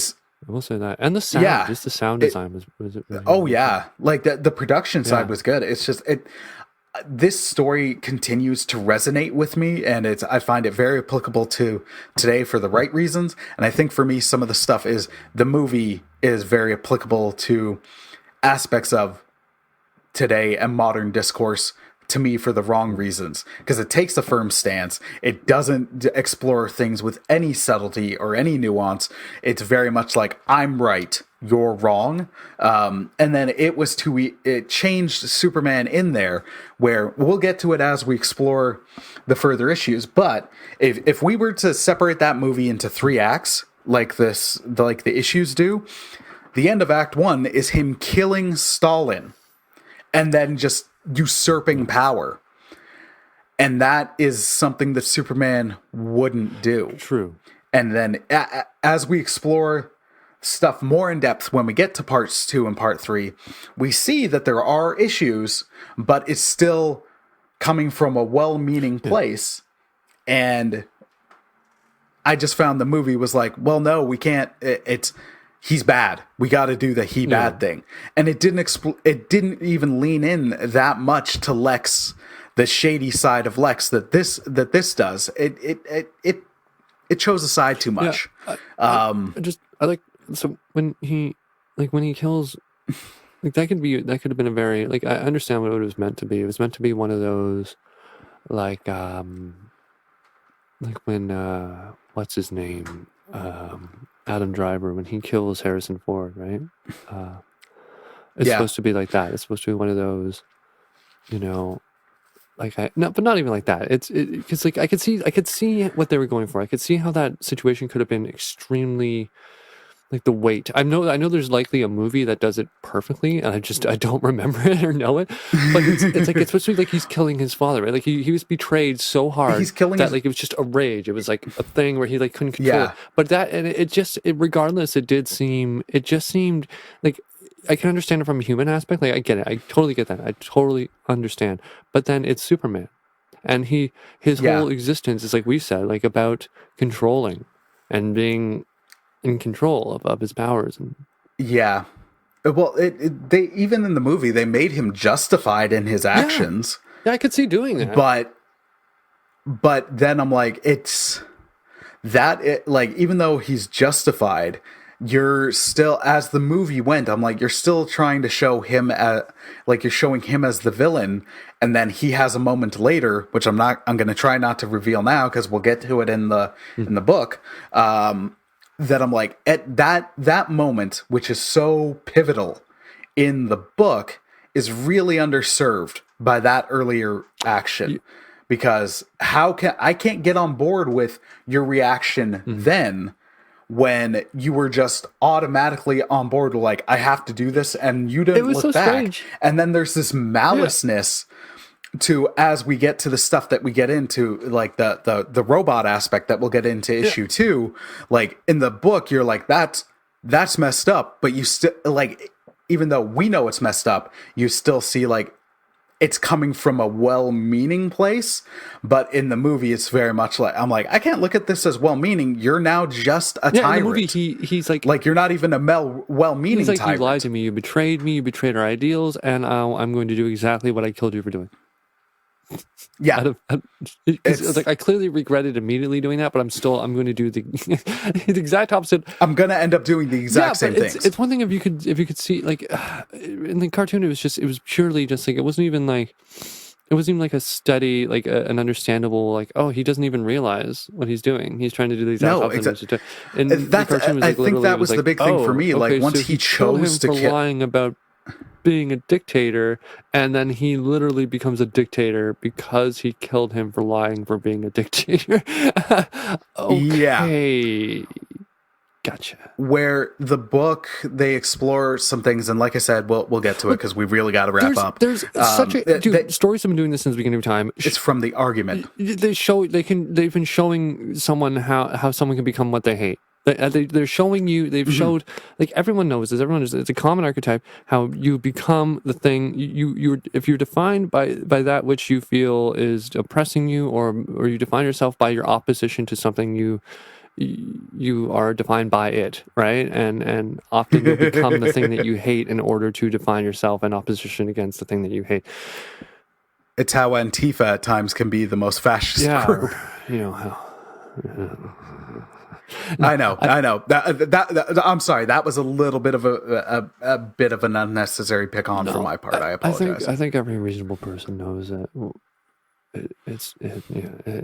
America is the worst. And I'm really starting to think, like, any sort of reasonable standard should not be applied to America or America's people, right? That's so, like, when we're talking about, like, oh, but this side does this, but this side does, are they both American? Why are we talking about it? Like, did two disabled monkeys start hitting each, like, are they like, oh, sir. Sir, all right, maybe we'll edit this section a bit. I don't know, man. I have no faith in America or respect for the country anymore. It's sad. All right, so final thoughts on the first issue. Amazing, powerful, well written. Really enjoyed the iconic moments. All things considered, especially for a comic, the characters were well developed, motivations understandable, all that stuff. The only comic has done a better job at and I haven't read many, but has done a better job at sort of conveying properly the motivations or the process through which someone would go realistically to get to certain points in their lives or character development. It would be The Watchmen. I felt that was very good in that way. Like, they left out the right amount of stuff. Like, the assumptions you would have to make are very easy to make. Like, it's not something you even have to read, right? Like, if you understand the basis of the characters up to the point that you've read, then like, you know, when you encounter that, you understand why they're doing what they're doing. You don't necessarily need it explained to you. But yeah, what I found, especially when it comes to Superman, because I think that's where like I sort of crave that sort of psychological writing of Superman, or that the stuff that sort of gets to the heart of who he is, or the way he sees the world, or his motivations for doing things, or why he reacts to things the way he does. Simply because he's such a difficult guy to write for, right? I mean, just in the sense where because he's so super controlled. And just as difficult as it would be to find a proper enemy for him, it's difficult to find a proper to explain his psyche, right? Yeah, a good depiction of him. What did you think of the first one? Yeah, no, I loved it. Yeah. I loved it. I know I kind of alluded to before, so I'm just going to end up hammering it home. I loved how it was, even though it's now like, let's put Superman in communist Russia in the world, in the Cold War, he was still Superman. Just like you could when you look at him, when you look at other Elseworlds characters or other people's takes on characters, you can be like, yeah, but that's not Batman or Superman. Like, there's so much different. Like, you've just given Batman, you've made him the Punisher, but you're calling him Batman or something like that. Right. But in this, I'm like, yeah, he's got the sickle and the hammer. That's his emblem. He's like, they still had him come from the farm. He's still an eternal optimist. He's still all about saving people. Like maybe some willful ignorance. About like what's going on in the rest of the country and how there's the hook, line, and sinker. But that's something that also exists with regular Superman. So I loved seeing that translation. Well, I didn't realize I didn't realize that a lot of comics, or I'm assuming based on what you said, it seems like what's happened here, or like from what I gather, your appreciation of it is specifically in this instance, it would be that the characters are the same, the situation is different, and it's the situation, the things that the situations the characters find themselves in that defines them, right?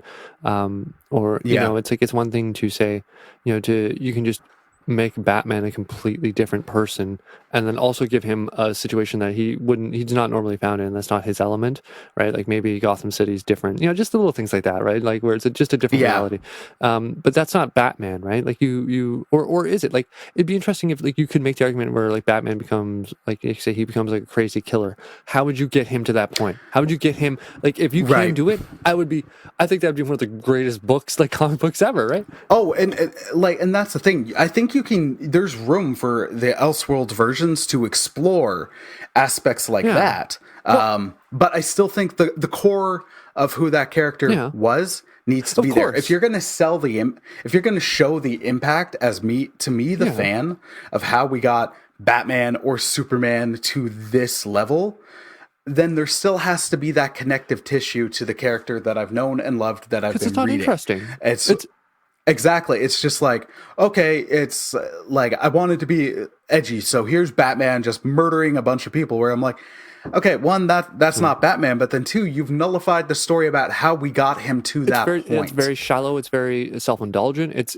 I think people, even if they don't realize it, a lot of people have like a sixth sense for BS, right? Like little things like that where you can't articulate what's going on, but something gives you this, you're just like, it seems gross or insincere or cheesy. I don't know what it is. I just don't like it, right? Well, it's pandering. It's kind of like the issue I had with Batman Superman. Just like the DCEU, I like the lived-in quality, but the issue I have with, if we're at a movie where Batman kills, then one, we don't have his rogues gallery anymore, and that I'm like, then we're being deprived of good stories. But then the other aspect is, we're being deprived of that moment where we, the audience, are going to be like, oh, like that moment where our character who is like so strict in their code, or in Superman's case, like their morals and their optimism, that they finally break. Like then it's like, if you're gonna go that route, then you need to have the earlier legs of who this character was, so we can experience that and feel that whiplash with it. Because also, like, that character who we've known and loved, we also know that they'd hate that they become this, and we need to feel that along with it, but in that tragic way, and not that this is stupid, this isn't who this is or what this property is. So I loved how the core tenets of who Superman is wasn't lost in this story. He was exactly the same. It was literally it was that classic what is it, nurture versus nature. Yeah. They put him in the different place, and in like Superman in America would have been like, no, democracy is the way, and truth and justice and the American way, and blah blah. And they dropped that. They dropped that from like Superman in general, but they add it like here. It's like still here's this optimistic sponge who's seeing the good, maybe only the hyper focus on the good of the country. It's good in his heart, good in his soul. Is the good in his heart, good in his soul, the desire to do good and support, and not overthrow. It was in his DNA. He was like, me good, me hello, exactly, me help. Exactly.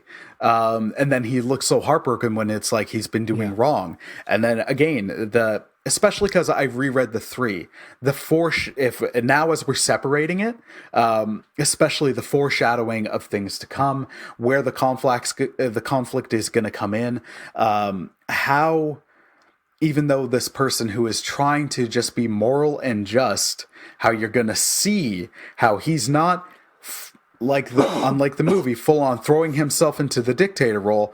I don't think Superman in this views himself as a dictator. He's in charge, but he's still he is doing everything for the good.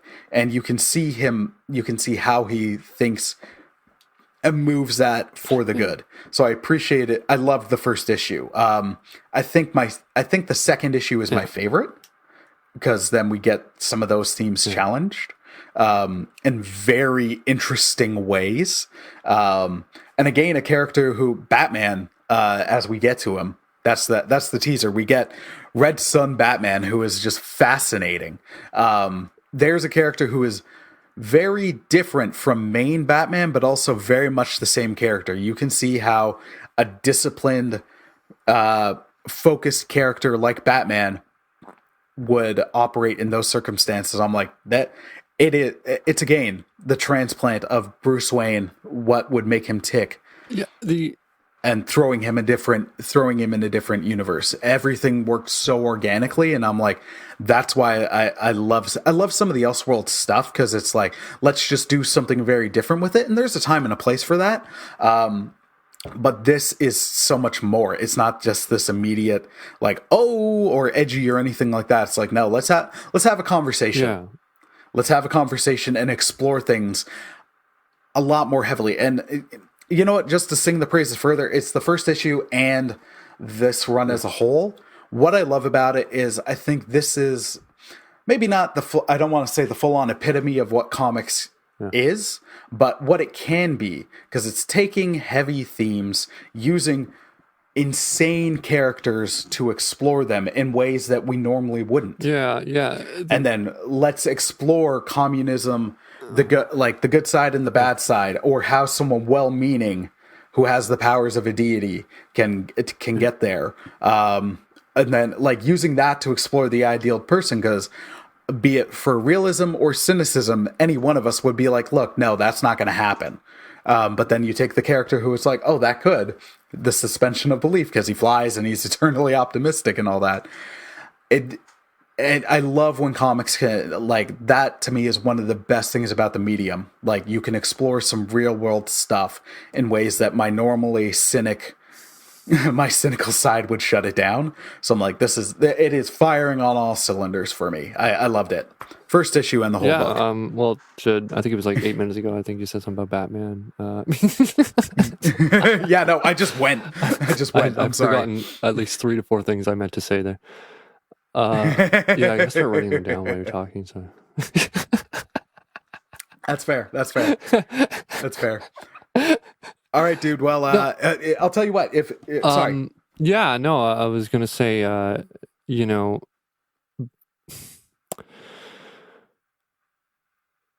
Batman, like his issue with Superman, I've never known Batman. Like I never got the impression that Batman was hubristic, right? Like I don't think he really had too much patience for that or whatever. But his fight with Superman, like he's always had an issue with him, right? And even in the comics, like I can never like. Okay, so for this comic, you understand why anyone would have an issue with Superman and his existence, and never mind Batman. But it obviously rings true. Like it's clearly like, it makes sense. But even in the comics, when Batman was against Superman, it's just like Superman, the original Superman, the American Superman. He's not a tyrant. He's not trying to take over the world. He's just a guy, right? He's just a guy protecting people. And I think Batman's issue is he's just super powerful. Like that's it. Like he's like, you're not allowed, dude. You're not under control of anyone. Nobody's controlling you. It's like, well, Batman, no one's controlling you either, dude. And look at all the stuff you're doing, right? Like it's none of your business, man. Get over it. But it's still regardless, dude. Regardless of whether or not he had like something in the nature, like it just doesn't. It's weird because I can't point to anything that's happened to Batman in the original story. Like if we go by the original origins, like their classic ones, I can't point to anything that happened to him or that he would make him particularly like against Superman, right? The Superman's existence. But in this one, like obviously, but it still made. My point is that it still made sense, even though you couldn't point to anything. It felt like it made sense. You're just the personalities, just sort of the way Batman seems to see the world. You can tell, like he just has it out. You could tell why he'd be against him. Period. But in the Red Son, it makes so much more sense. It's so much more appropriate. Yeah, they just to briefly speak to that, and then we gotta wrap up. I gotta get going. I think in the original run, like some of it has just been like Batman has. I love the idea of, and I'm going into the weeds briefly, but the comment that Batman needs a Robin, I think, is something that has been in the comics established as a truth. Just because Batman had at points, because he. Like a big part of him, he leans into that darkness, and he won't go as far as kill somebody. He'll maim somebody.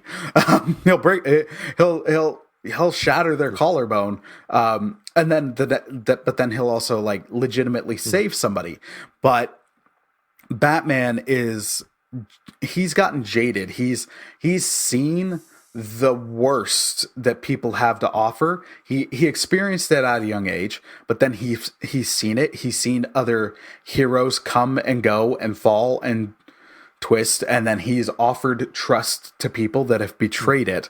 So then here's Superman, who's just the eternal optimist, like the big blue Boy Scout, and then he's with virtually every superhero, I think, except for like one, he's just been like, he has contingency plans for if they go rogue. You get that excellent like Tower of Babel JLA story. Very fast. I like that a lot. Which was also a good animated movie. And then it's something that's something they later revisited in the Red Robin one, because Tim Drake was very much the most like Bruce Wayne, the detective, and even though he got along with people, he's still like, if they go rogue, I gotta have a plan. And that's just Batman. He's always prepared, but even though he trusts and works with people, he's still like, if you go rogue, someone has to take you down, and that'll be me. It's interesting that Superman, it's like a luxury. His optimism is a luxury that Batman can't afford, right? Like simply because he's so strong, like he's indestructible. Like he can afford to be optimistic and see the good in people because nothing bad is ever going to happen to him. Right. Yeah. No. That's an interesting point. No, but I did find, especially with this story, like I did mention earlier, and you just said now excellently, to take that conflict but then put it in this story, it made so much sense. They did it in a way where you didn't need that like that suspension of belief, or like, okay, well, we see how Batman's experienced this over the years. They just like the end of this issue was Batman with a physical opponent, and then in the next issue, and I think Batman does really represent Superman's ideological opponent. Superman tends to have people who go against his like opponents with ideals, opponents who need to outthink him because very few can outfight him. But there are villains who will try to outfight him. So I think that was a good step and a good build up. Loved it. Loved this issue. Loved the book. I like what you said there, where Superman's.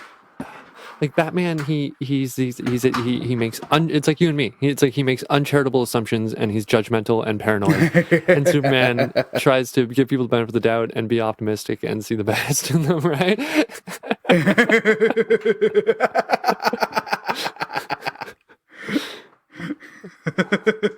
So what you're saying is you're Batman? I don't even want to be. This is the worst day ever. Oh man. It's like definitely did not see this part of the conversation. I mean, I'm fine with it if I could just be everything else that Batman is too. That'd be great. Like I don't get any of the pros. If you could suddenly get the amazing fighting prowess and so I'm weak and like I'm okay coordinated, but I don't know how to fight at all. Like at all. And the wealth wouldn't hurt. I mean, let's be honest. Oh, the money. I'd hire someone to be. Yeah. I'd be paying I'd have 3 dudes locked in that cave, just sending one out each night. Be Batman. Oh man! All right, I think that's a good spot to hop off, sir. So, dear listener, Chris thank is you. Slowing down. What? Slow. Dude, I'm fried. I'm fried. Come on, Chris. All right, so. We finished the first issue. And we hammered the Chris, movie. You're cutting out, man. And that's going to keep coming. Yeah? Oh, I'm cutting out? Am I here now? Christian? Yes. Christian? Yeah. Okay. Hey. Perfect. Okay. Yep, so, dear listener, we have audio issues because my Wi-Fi is not the best. All right. So, dear listener, thank you for listening. I can't wait to do the second part with you, Christian, because, like I said, as much as I love the first issue, I think the second issue might be my favorite of the 3. I think I really like the first because they have those 2 or 3 super iconic, and then there's that part with his clone. I really enjoyed that too. I don't know, man. I've read it twice so far. I'm probably gonna reread it before we do our other episode, or at least read the second part. When do you? We'll figure it out after. All right. Well, dear listener, thank you for listening. I hope you really enjoyed today's episode of One Cross Radio and Into the Weeds. I can't wait to explore issue 2 and 3 with Christian. And I know we did beat up on the movie a fair bit. And at one point I was like, let's just beat it up on it to get it out of our system. But the reality is, I think it's going to come up as we discuss each subsequent issue. It's a terrible thing that permeates all reality, and you can't get it out of the way. It's always there. It's always it's a prime comparison because it just happened, and it's just it's just something you can point at and being like, what? How do you take this and do that? And then people like Darko will try to say it's because it's like if you breathe, if you're breathing like just as one must breathe air to converse and to live, one must also talk bad about this movie. You cannot prevent yourself from breathing, or you will suffocate. And it's the same thing with criticizing this movie. At least for us, again, there were some good performances and great music and all that, but as I'm looking at all the strengths of this book, I'm thinking of of course, the immediate translation to the screen and how it did not deliver. But we'll get more into that and into the excellent issue 2 next time. Dear listener, hope you enjoyed. Take care. Christian, thank you for editing. And God bless, my friends. Take care. Peace.